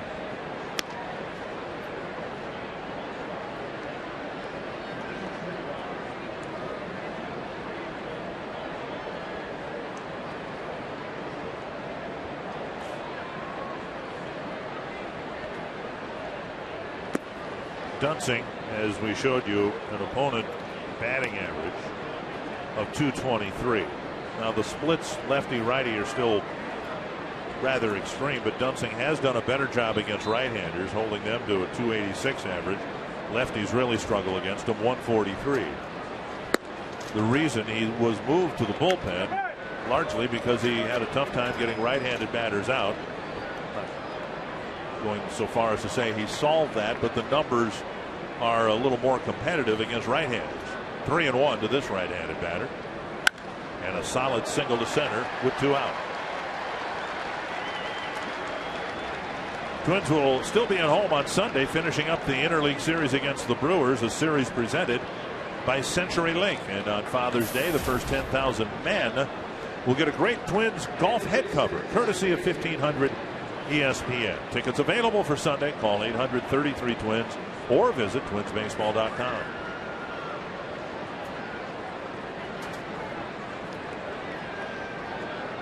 Here's Edwin Masonette, the number 9 batter. Liriano walked him leading off the 6th when the Brewers got their 3 runs. Fouled away.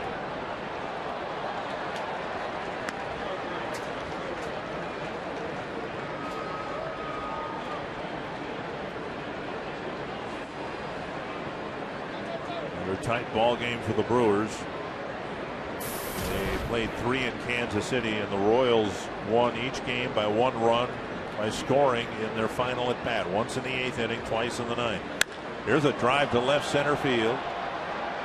Span calling for it. Oh, at the last instant, he reached in front of Willingham. Some miscommunication, but no damage done, and the Brewers are scoreless in the 7th.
Minnesota Twins baseball on Fox Sports North is brought to you by McDonald's. Quench your thirst. Get any size soft drink or sweet tea for just $1. And by AT&T, the nation's largest 4G network.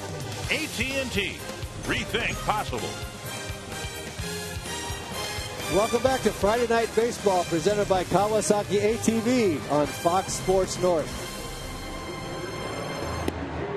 Very nicely done. Beautiful night in Minneapolis. Roy Smalley doing this series as Bert Blyleven has yet another excused absence to go to Cooperstown, New York. Darn, Cooperstown again. Yeah. He's actually going to pitch in a Hall of Fame game out there for a charity. Well, no wonder he was so hard on Stephon Bayou last night. He was trying to warm it up. He was warming up. Twins batting in the bottom of the 7th inning, and Ben Revere will lead things off against Manny Parra coming out of the Milwaukee bullpen. Revere 0 for 3. That doesn't happen very often. Coming into the game with a .339 average, and he takes a strike.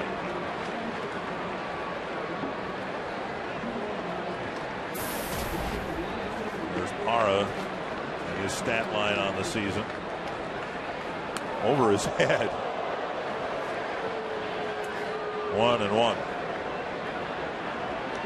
Revere hitting an incredible .452 against left-handed pitchers this year. I've been watching him against left-handers. He does an amazing job of waiting a long time and seeing the ball. And he lets the ball get back over the plate, and it's almost like against left-handers, he just gives up right field and says, I'm going to hit it to left. I'm going to wait a long time. And I think that's why he's hitting so well against the left-handers. 2-1. Ground ball fielded by Masonette. Revere retired. He's 0 for 4. Joe Mauer to the plate. Strikeout and 2 walks. This week, of course, is Twins Hope Week. A week of giving back to the community. Wednesday at Devani's in St. Paul, Joe Mauer hosted a pizza party for families from Gillette Children's Hospital in St. Paul. Joe, of course, hosted the event. Some other Twins players were on hand, and everybody enjoyed the Devani's pizza. Wow.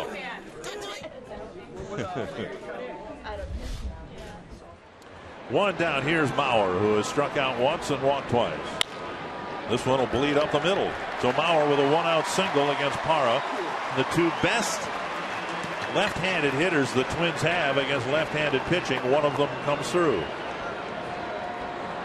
Mauer hitting .345 against lefties. The top left-handed batter against left-handed pitching in the league.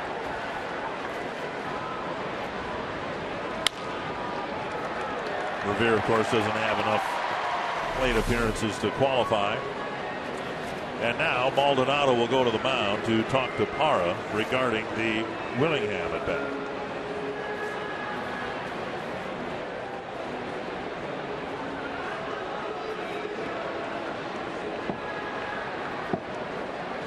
Pretty remarkable when left-hand hitters on your club have higher batting averages against left-handed pitchers than your right-handers do, but that's the case for the Twins with Ken Revere and Joe Mauer, as you mentioned. Well, they want a little time, and Renicky now coming to the mound.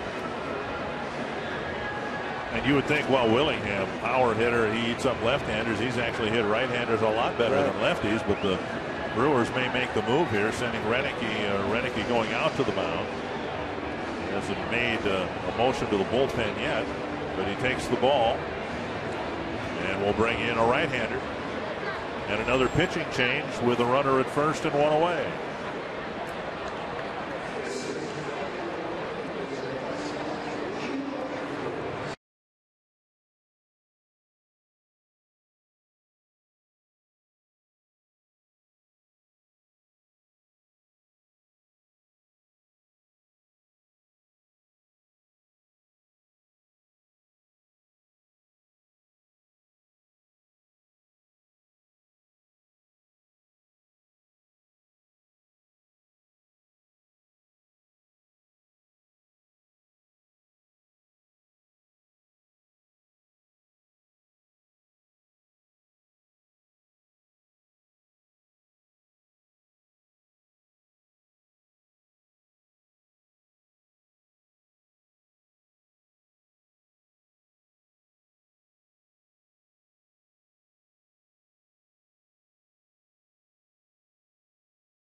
Twins and Brewers face each other in another interleague border battle. Twins beat writer Tyler Mason and Brewers beat writer Ryan Karchi are squaring off in a point-counterpoint about the two teams at FoxSportsNorth.com.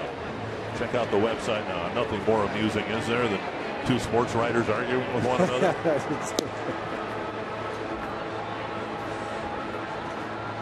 No comment. Cameron Lowe comes out of the Milwaukee bullpen to pitch to Josh Willingham here in the 7th inning.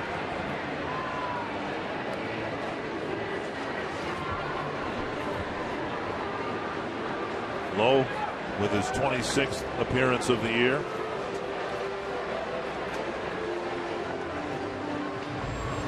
And Ron Renicky playing the predictable percentages, even though Willingham has been more effective against right-handed pitchers than left.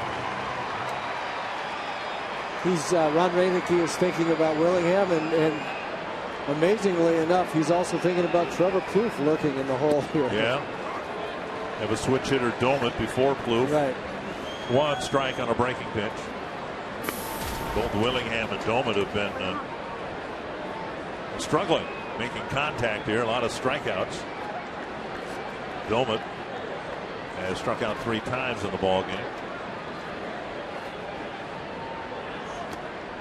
And a pitch in the dirt dug out by Maldonado. You're involved in this pick the stick thing we do before game. I'm in a deep, deep rut. Everybody I pick for like a week now strikes out 3 times a game. Everybody. And I picked Doma tonight. I put the curse on him. It's a tough game. I had Willingham yesterday. Struck out 3 times. 1 and 2. I could take Ben Revere.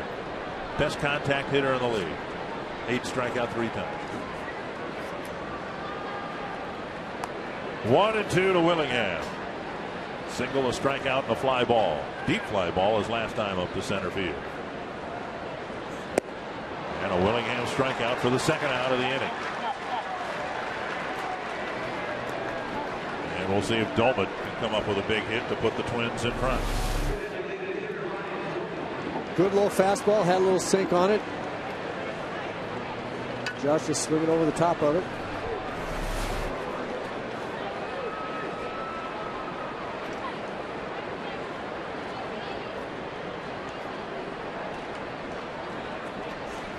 Way out in front of the breaking pitch, 1 strike. The Twins teams in the mid 80s, and actually I think predated your reappearance here in Minnesota. They had a thing called the hood, right? Oh, right. The sombrero. I wore the hood. The sombrero was for a pitcher who gave up 3 home runs in a ball game. I think that was permanently retired in Blyleven's locker. There was a place of honor there. And then the hood was passed around to whoever struck out 3 times in a game. Right. No, I was here for 3 years of the hood. 1 and 1 to Doman. And now 2 and 1. You know, it's so funny when you watch hitters struggle. I mean, really struggle, and there can be a lot of reasons for why it appears this way, whether it's going on in their mind or not, whether they're trying to pull the ball. But the most common thing that you'll see is guys looking like they're trying to pull the ball, flying open, swinging early, like that. That's not a pitch right there that if you're not trying to pull, you'll swing at. If you're trying to hit the ball back through the middle and use the whole field,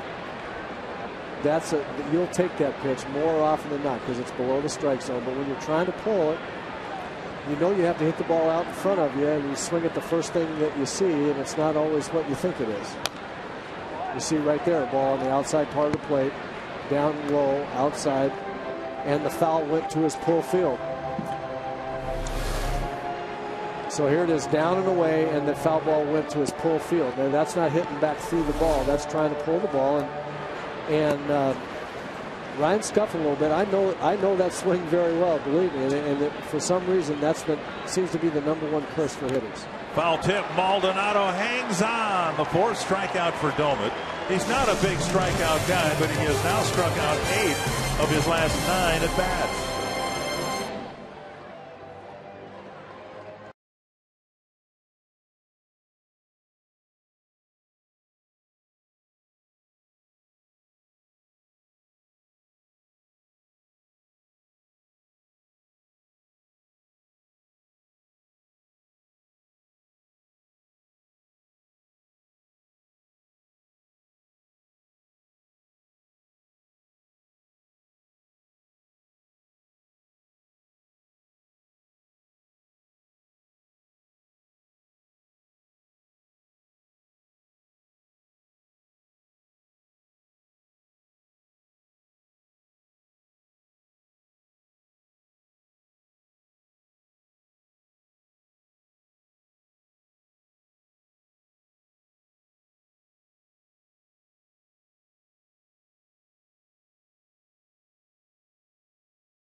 Kawasaki let the good times roll.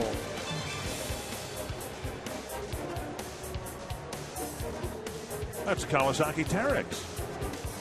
And we're at Target Field. A 3-3 game as we go to the 8th inning. Brian Dunsing pitched a scoreless 7th.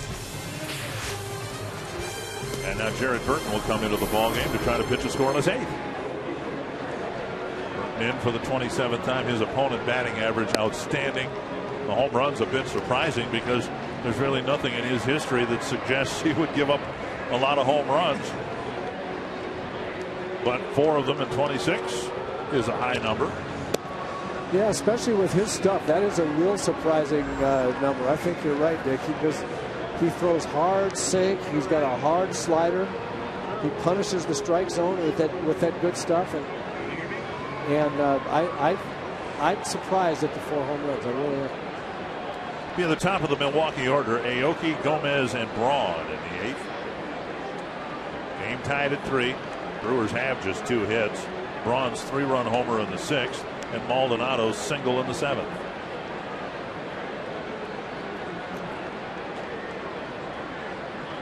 Up and away, ball 1. Aoki 0 for 3. His average now down below 300 at 292.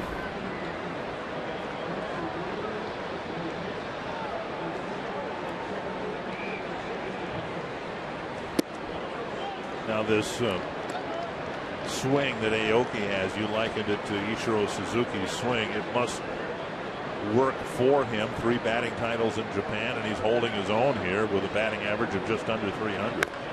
Chopper foul. But Tsuyoshi Nishioka, who came to the Twins as a switch hitter and a former batting champion and Gold Glove winner in Japan, hitting about 220 right now in Rochester. He doesn't appear to be imminently arriving back in the big leagues. 2-1 and 2-2. And Aoki's swing is a little bit of a hybrid between what we were talking about before, the Sadaharu leg kick. You see it right there. Here's a great pitch on the inside corner. 92 miles an hour right under the hands. That's a tough pitch. But you'll see him lift his leg and then try to slap the ball the other way, like Ichiro, like Nishioka.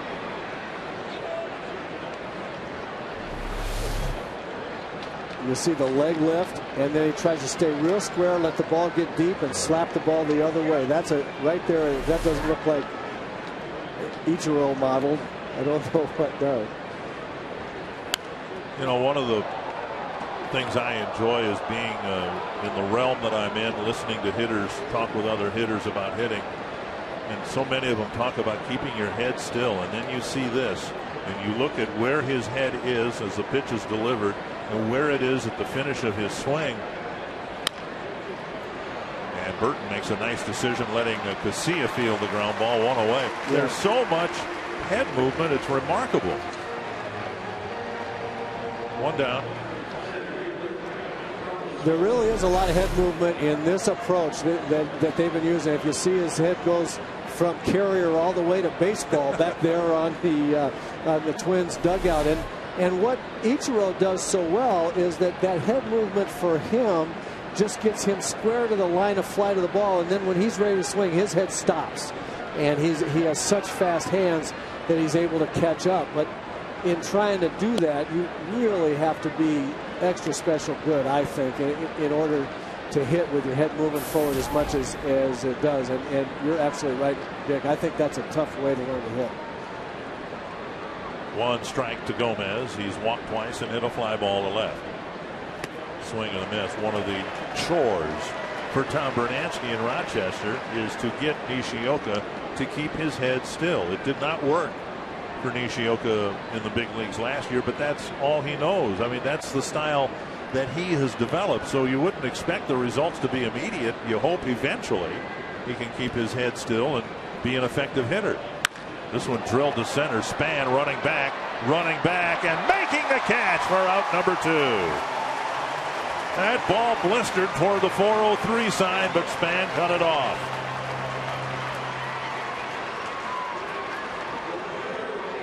Nice play by Denard. You'll see as the ball hits, he makes a nice turn and kind of drop pivot with his back foot and a crossover with his right to get to the ball, and then he can close on it. Here's Jared Burton. That a baby. That's as demonstrative as Jared Burton will get. Yeah, but he was a little nervous about that one. That looked like he could get over his head. 2 down in the 8th. Here's Braun. Braun clobbered an 0-2 pitch from Liriano. A slider over the middle of the plate, down but over the middle of the plate. And he hit a 3-run home run to take a 2-0 Twins lead and turn it into a 3-2 Brewer lead. Fouled away, 2 strikes.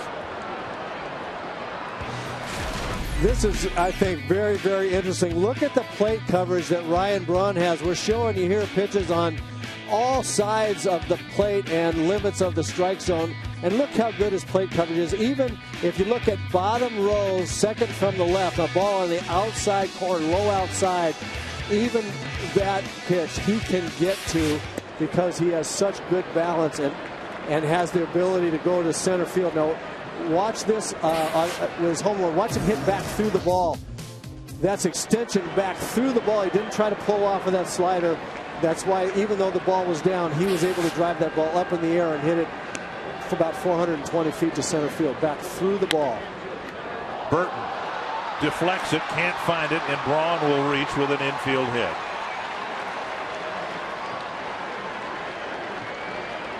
So a comebacker, kind of, sort of. Burton, who did the smart thing in the Aoki at bat, letting the ball get past him to Casilla, decided to make the play here because it was right over the mound. Yeah, he has to try to make that play. That's I'll tell you, as a shortstop, that's the only one I want a pitcher to get even close to, is one I don't think that I'm going to get to. But he knocks it down, just couldn't find it. When that ball didn't stick in his glove, he wasn't going to get him. And that was just a reaction play that the ball didn't go in his glove. Here's Aramis Ramirez, a fly to center, a ground ball to third, and a ground ball to second.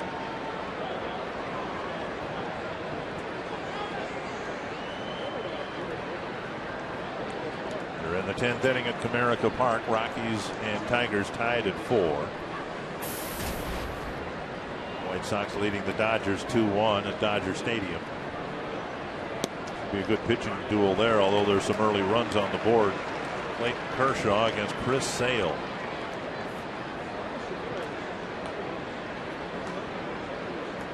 Yeah, there's some good stuff going through the zone over there right now. Indians beat the Pirates 2-0. There goes Braun. And the pitch fouled back. Burton didn't pay much attention to him, and Braun, as we showed you, still capable of stealing a base, even though he's had some injury issues, a hip and an Achilles tendon. He was running pretty well on that attempted steal, and here's a guy that's, you know, a legitimate 20-20 guy, 20 home runs, 20 steals, and maybe someday we'll get 30-30 multiple times. 2 strikes to Ramirez, and Butera wants to reset.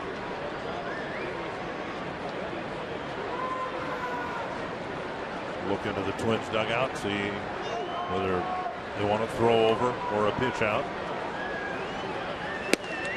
Twins rarely pitch out. I think if you're going to do it, you do it on an 0-2 count. Kind of a wasted pitch because, I don't know, an 0-2 pitch, is that a good one to run on? Yeah, probably not. A lot of times the manager will shut his runner down 0-2, thinking that that is a good pitch to pitch out on. There's strike 3, and Burton has a good 8th inning. A strikeout ends the inning, and the Twins will hope to regain the lead at the bottom of the inning.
Set up right now, it doesn't look like I can beat you anywhere. I mean, it looks like you got all points covered, the whole box. If it's starting to feel more comfortable, good. Nice. Joe Bobber working with Trevor Plouffe. We talked about how much they have worked the course of this season, and it is really, really paying off. I like seeing that clip there and seeing him drive that ball back through the middle. 1 strike to Plouffe, who's hit 2 solo home runs here. He's now the team leader in home runs with 14. The one thing that I've noticed about Trevor, just like Ryan Braun was showing last inning, hitting back through that ball to hit the ball in the seats, Trevor is doing the same thing up there right now. He's not pulling off the ball. And if you watch him here, this ball, he looks like he pulls that ball, but I mean he does pull the ball, but he starts back through it. He hits back. See how he hits back into the ball rather than around it, and that's what generates that power and gets the big end to the ball. Centered up like that. That's great. Great stuff. 2-1. Time to talk a little bit about Twins history here. The last Twin to hit 3 home runs in a game was Justin Morneau back in 07 in Chicago. Only 4 Twins have done it, and no Twin has ever done it at home. Bob Allison did it in Cleveland. Armin Killebrew did it in Boston. Tony Oliva did it in Kansas City, and Morneau did it in Chicago. 3-1. There's Tony O a few years ago. 3-1. Now he's seen 4 pitches from the. I don't know if he's ever seen Lowe before, but now he's seen 4 pitches. He should know what he has. He's hot. He's going to get a fastball here. If you're a hitter, you have to think I'm going to get a fastball, because if you don't, you swing and miss it. Who cares for 1 strike? So now you're looking for a ball right in the middle of the zone, and you're looking to stay hot. Keep getting the big end of the bat. Got a slider. They were guarding the line. He hit it down the line. Ramirez threw him out. 1 down. 7 home runs in the 7 games of this homestand so far. There hasn't been anybody, any pitcher, any type of pitcher, or any kind of pitch that has gotten him out. He's hit changeups, he's hit sliders, he's hit just about everything they were throwing up there. He's in a real zone, and you saw him shaking his head when he got done after grounding out there. I said, that's the pitch he got, a slider. They didn't give in to him 3-1 and throw him a fastball. They threw him a slider. And the reason he's shaking his head there, I shouldn't have swung at it. You know, you take that pitch, and because you're looking for a fastball, you get a slider. Don't swing. If it's not the pitch that you're looking for, 3-1, don't swing. And that's what he's a little bit disgusted with. 1-1 now to Dozier, who's got a pair of hits. One solidly struck up the middle, and the other one an infield hit. Hit a ground ball to the left of Ramirez, and Ramirez had a hard time delivering a throw across the diamond. Dozier hustled, beat it out.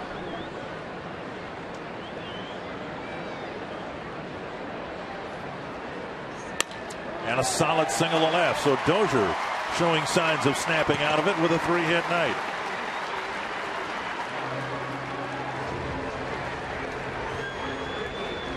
Good swing by the young shortstop right there. Again, not pulling off the ball.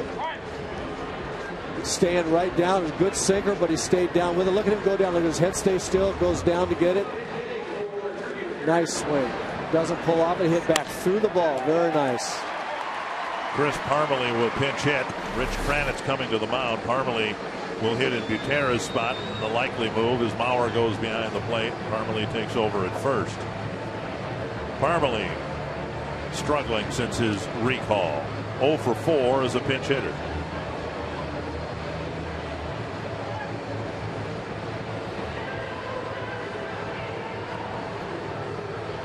Look at Brian Dozier and take a look at our Home Depot doing more on defense. Dozier turning a nice play on Ricky Weeks. Yeah, this is a terrific play. Leaps in the air from the hole, makes a strong throw over to first.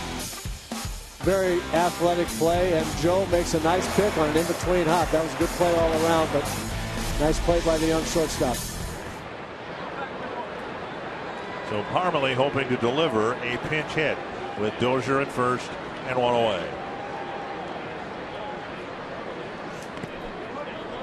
And Dozier couldn't pull the trigger on a scoot to second. Pitch in the dirt. Maldonado blocked most of it.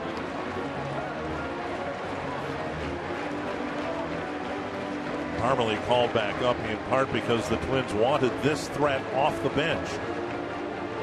Somebody who can drive the ball, maybe even put one in the seats, although he has yet to do that this year.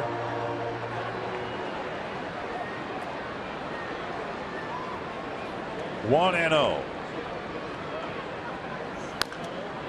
Pulled foul by the Twins dugout, 1-1.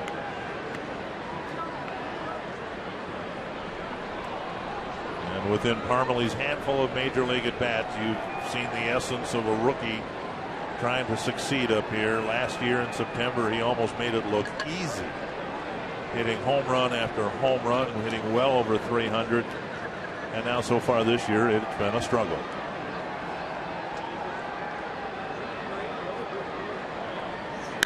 A high fly to center, and Gomez ranges over. Dozier coming back. He thinks about a tag. Gomez's throw, a strong one to the second base bag, 2 down. If you act today, you can get a steal of a deal when the Twins host the Royals on Friday, June 29th. For a limited time, you can get home plate view tickets for just $28. The deal against the Royals is available by logging on to twinsbaseball.com or by calling 800-33-TWINS. And while you're at it, check out the great ticket offers for upcoming games at Target Field. And we'll keep an eye on Dozier here. He's just 1 for 3 in stolen bases. Casilla at the plate with 2 away. Big leg kick. That was noticed, I'm sure, by the Twins dugout and by Jerry White. They have the stopwatch on the pitcher low.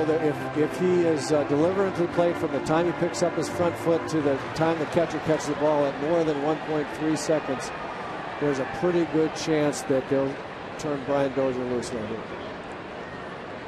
Long hold.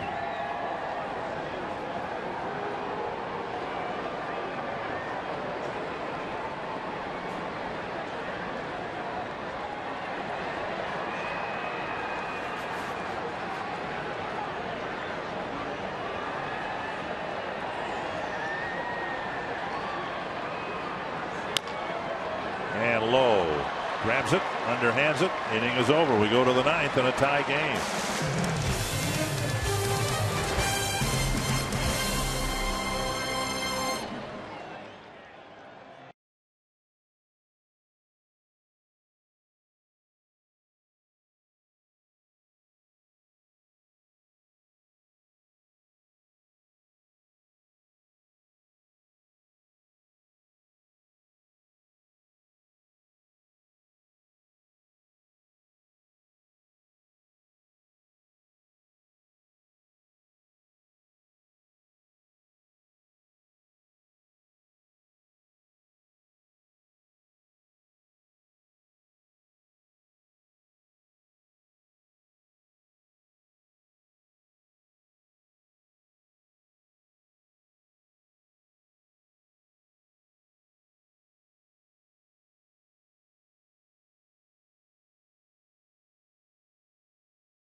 We're here at Target Field. We got a good ball game here. 3-3 the score going to the top of the 9th inning. And Matt Capps comes into the game for the Twins. Can't be a save opportunity anymore. Trevor Plouffe with a couple of solo home runs. You saw the graphic we showed you before. 7 home runs on the homestand, 6 of them solo home runs, including the 2 tonight. The story tonight really has been 2 walks and 1 swing by Ryan Braun on the Brewers side, and 2 swings by Trevor Plouffe. And here we are, 3-3 in the ninth. Capps coming in. 14 strikeouts on the year, and he's facing 3 very strikeout-prone hitters here in the 9th inning. Outside, ball 1. Hart with 2 strikeouts tonight is leading the National League with 77. Ricky Weeks with 1 strikeout is right behind him with 76. 1-0. Fouled away, 1-1. And then Ransom, who in just over 100 at bats has struck out 49 times. That's a lot. So we'll see how Capps fares here. He's more of a pitch to contact guy, but he has the potential to maybe pick up a strikeout or 2 this inning. This one driven to the right field corner, but it's turning right. Joe Mauer behind the plate. And Parmalee at first.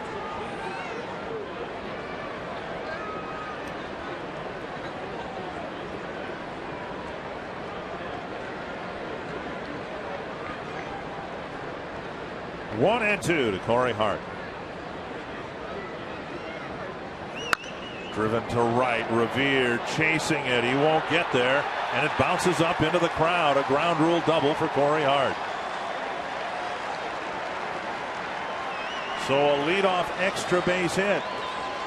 And now the fact that Weeks and Ransom are strikeout prone might prove very beneficial to the Twins.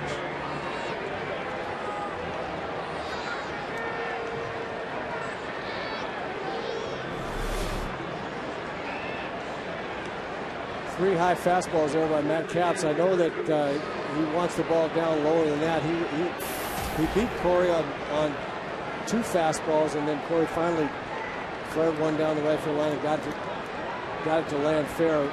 Ball higher than Matt wants in the strike zone. He wants to be down a lot lower than that with that fastball. Weeks takes a strike on the outside corner.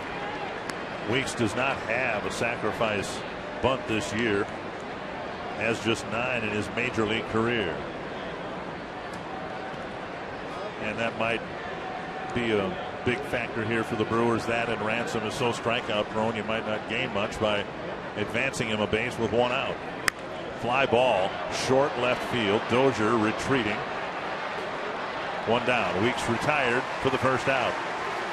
And now Ransom. Yeah, I think as bad as Ricky Weeks has been struggling, the manager still wanted him to try to win the game there rather than take the bat out of his hands and leave it to Ransom and Maldonado or Masonette or whoever might pinch hit for him. So that was that former All-Star getting a chance to win a game and rather than take the bat out of his hands. Ransom will be lifted for Taylor Green.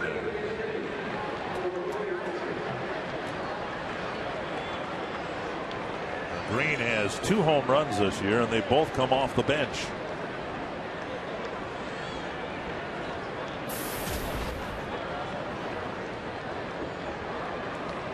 Brewers have a total of 4 pinch hit home runs on the season, and Green has half of them.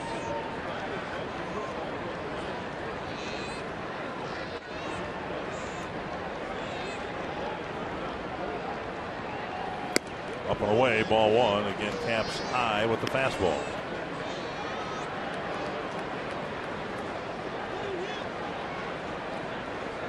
Rockies still batting in the top of the 10th. They've scored 4 times on the Tigers. They lead Detroit 8-4 on the top of the 10th.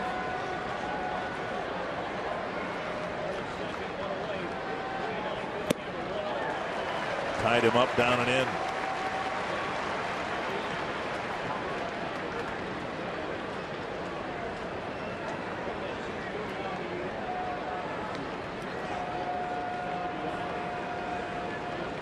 Twins sent a pinch hitter up. Parmalee in the bottom of the 8th didn't didn't get a big hit. Now Ron Renicky hoping Green can provide one here in the top of the ninth. Foul tip, and it's 1-2. I don't know that might have been his split finger pitch, but I don't think he threw that anywhere near where he wanted to. That looked very hittable. It was something other than a fastball at 87 miles an hour, and it was up right in the middle, high middle of the zone, not where he wanted either the slider or the split finger. Looked like it might have been the splitter. But it's hard to tell when it's up there, because up there it doesn't look like a splitter. 1-2 to Taylor Green.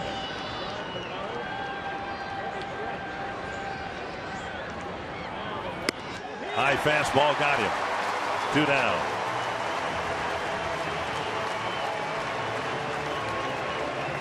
That'll bring up Martin Maldonado. Well, after he saw the splitter in the same spot, that just kind of stayed in the same zone, the same speed. Then a 93-mile-an-hour fastball up there will get it thrown right by you. So he got away with one, and then used that to set up the pitch that struck him out.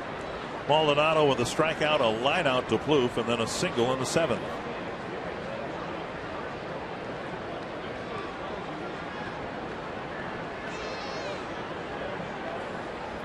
Check swing. They'll appeal. No, ball 1.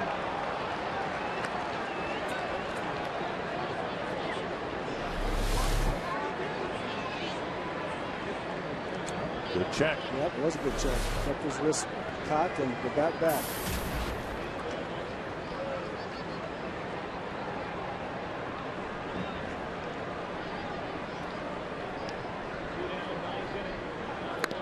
Didn't mean to. He fouled it into the Twins dugout. He almost stepped into the pitch.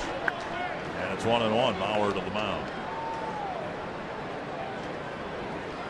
And Jonathan Lucroy out with a broken hand. He was hitting .345 with 30 runs batted in 43 games.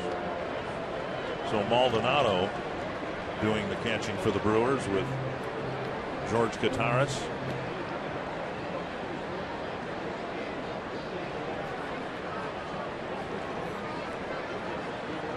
One and 1 to the Brewer catcher.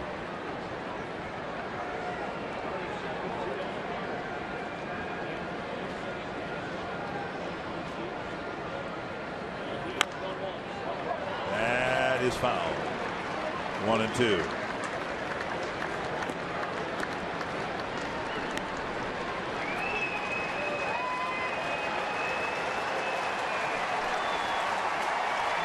$37,295 the gate tonight.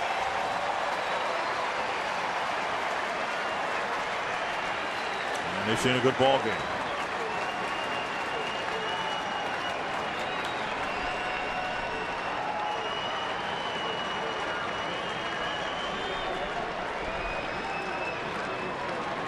Maldonado backs out of the box.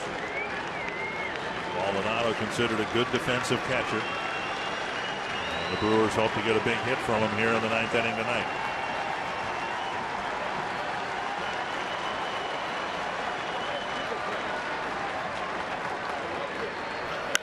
Fly ball into the seats over the Twins dugout.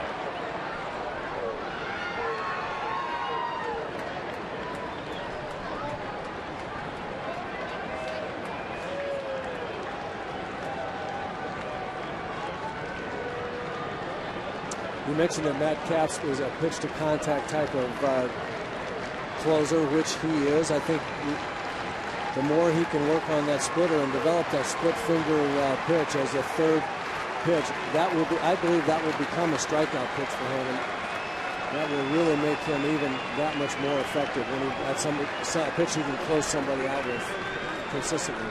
1-2, and time called just as Capps broke from the stretch. That happened here the other day twice in one at bat with Scott Diamond on the mound, and Diamond ended up striking the guy out and bumped his fist. It's got to be frustrating for a pitcher, isn't it? Yeah, it is very frustrating for a pitcher. It makes the pitcher's manager angry.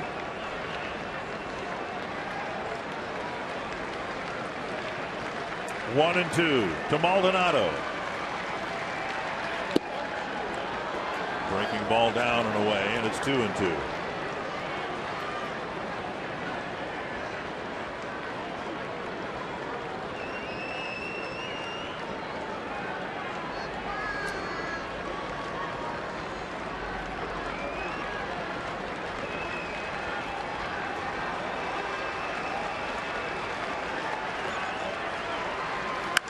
driven to deep left center field.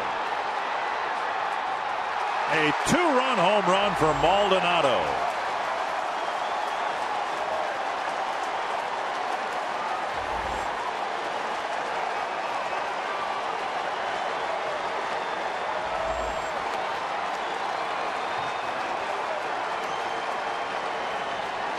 And the Brewers have a 5-3 lead. High fastball right in the middle of the zone. Maldonado just cranked it. That is not where Caps wanted to throw the ball. And he struggled with his command of his fastball a little bit. He was a lot higher than he usually is in the strike zone. And that started going back to the Corey Hart at bat, where he was missing. Right, from the very first pitch, he was up in the strike zone. Well, it took 16 pitches, but the Brewers made Caps pay for his lack of location.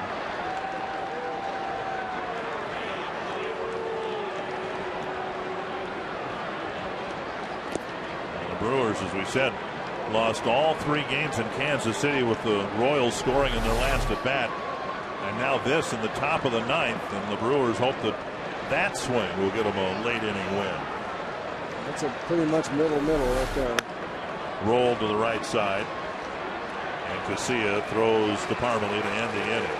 A leadoff double by Hart, and a big 2-out home run by Maldonado has the Brewers in front.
Again here in the 9th inning, he's already hit a couple home runs. He may have predicted this in the dugout, showing Denard Span 2 fingers. Two. And he's hit 2 home runs tonight, both with the bases empty, unfortunately. 1 in the 5th, 1 in the 6th, and he's our Jimmy John's delivery of the game. And the Twins may ask him to deliver one more hit here, because now they find themselves down by 2 runs. Let's get him up there. John Axford did not enjoy his series in Kansas City. There's a guy who last year going into this year saved 49 straight games. And in Kansas City 2 nights ago and again last night, back-to-back blown saves. And the Twins will try to make it 3 in a row here in the 9th.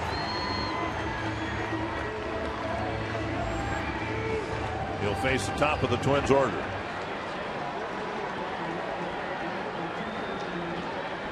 Span, Revere, and Mauer. Inside, ball 1. Axford had, I thought, an interesting analysis of his failure. He says he's had, in essence, too much movement on his fastball. He'll throw one, it'll cut. The other one will fade.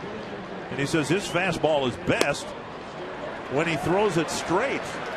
Not many pitchers would ever say that. But now he misses with the first 2 fastballs to Span. Yeah, I've never really heard a pitcher that didn't want his ball to move. Denard will be taking this pitch. And at the belt, a fastball, a strike. And when a pitcher has had a couple of bad outings, like Axford blowing 2 saves here, we talked at the beginning of the game about one of the keys to the game being quality at bats. Here's the time the Twins really have to have quality at bats. Get the ball in there where you want to hit it. Give them a chance to be wild. Gomez squeezes it, 1 away.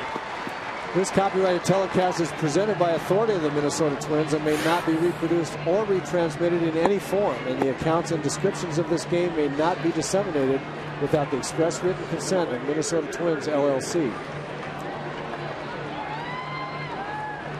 Revere is 0 for 4 ground ball outs. Corner infielders playing very short for Revere. Fastball at the knees. One of the reasons the Brewers won the division and did so well at home in particular. They were pretty much grounded to short. We'll see if Masonette can make the play. He does, getting Revere by a step 2 down. They were outstanding at the end of games. Francisco Rodriguez would set up Axford, and it was pretty much a lockdown situation in the late innings.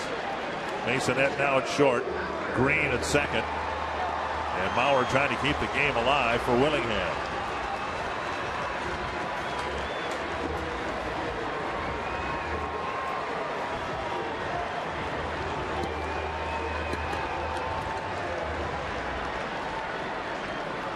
Maurer's reached the last 3 times, 2 walks and a single.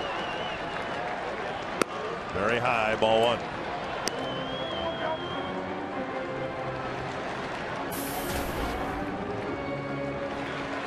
Twins had a 2-0 lead. Brewers had a very brief 3-2 lead. And now a 5-3 lead. 1-1.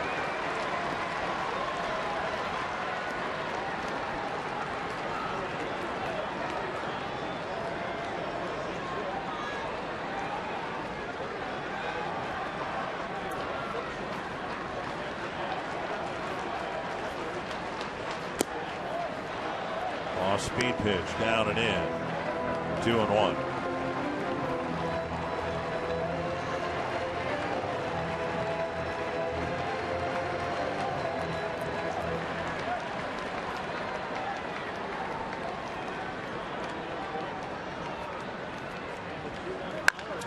Ground ball hit to second, and the Brewers win the series opener. A dramatic late inning hit. They'd been victimized by them in Kansas City, and they get one here tonight. A 2-run home run by Martin Maldonado and Anthony LaPanta. The Twins in position for some walk-off heroics until the big home run in the top of the 9th. Long balls again, a big part of the night tonight. All 5 Milwaukee runs come courtesy of the home run. We'll show you how power played a factor here tonight. Another big night for Trevor Plouffe. We'll hear from Ron Gardenhire and show you how to block the plate next on Twins Live.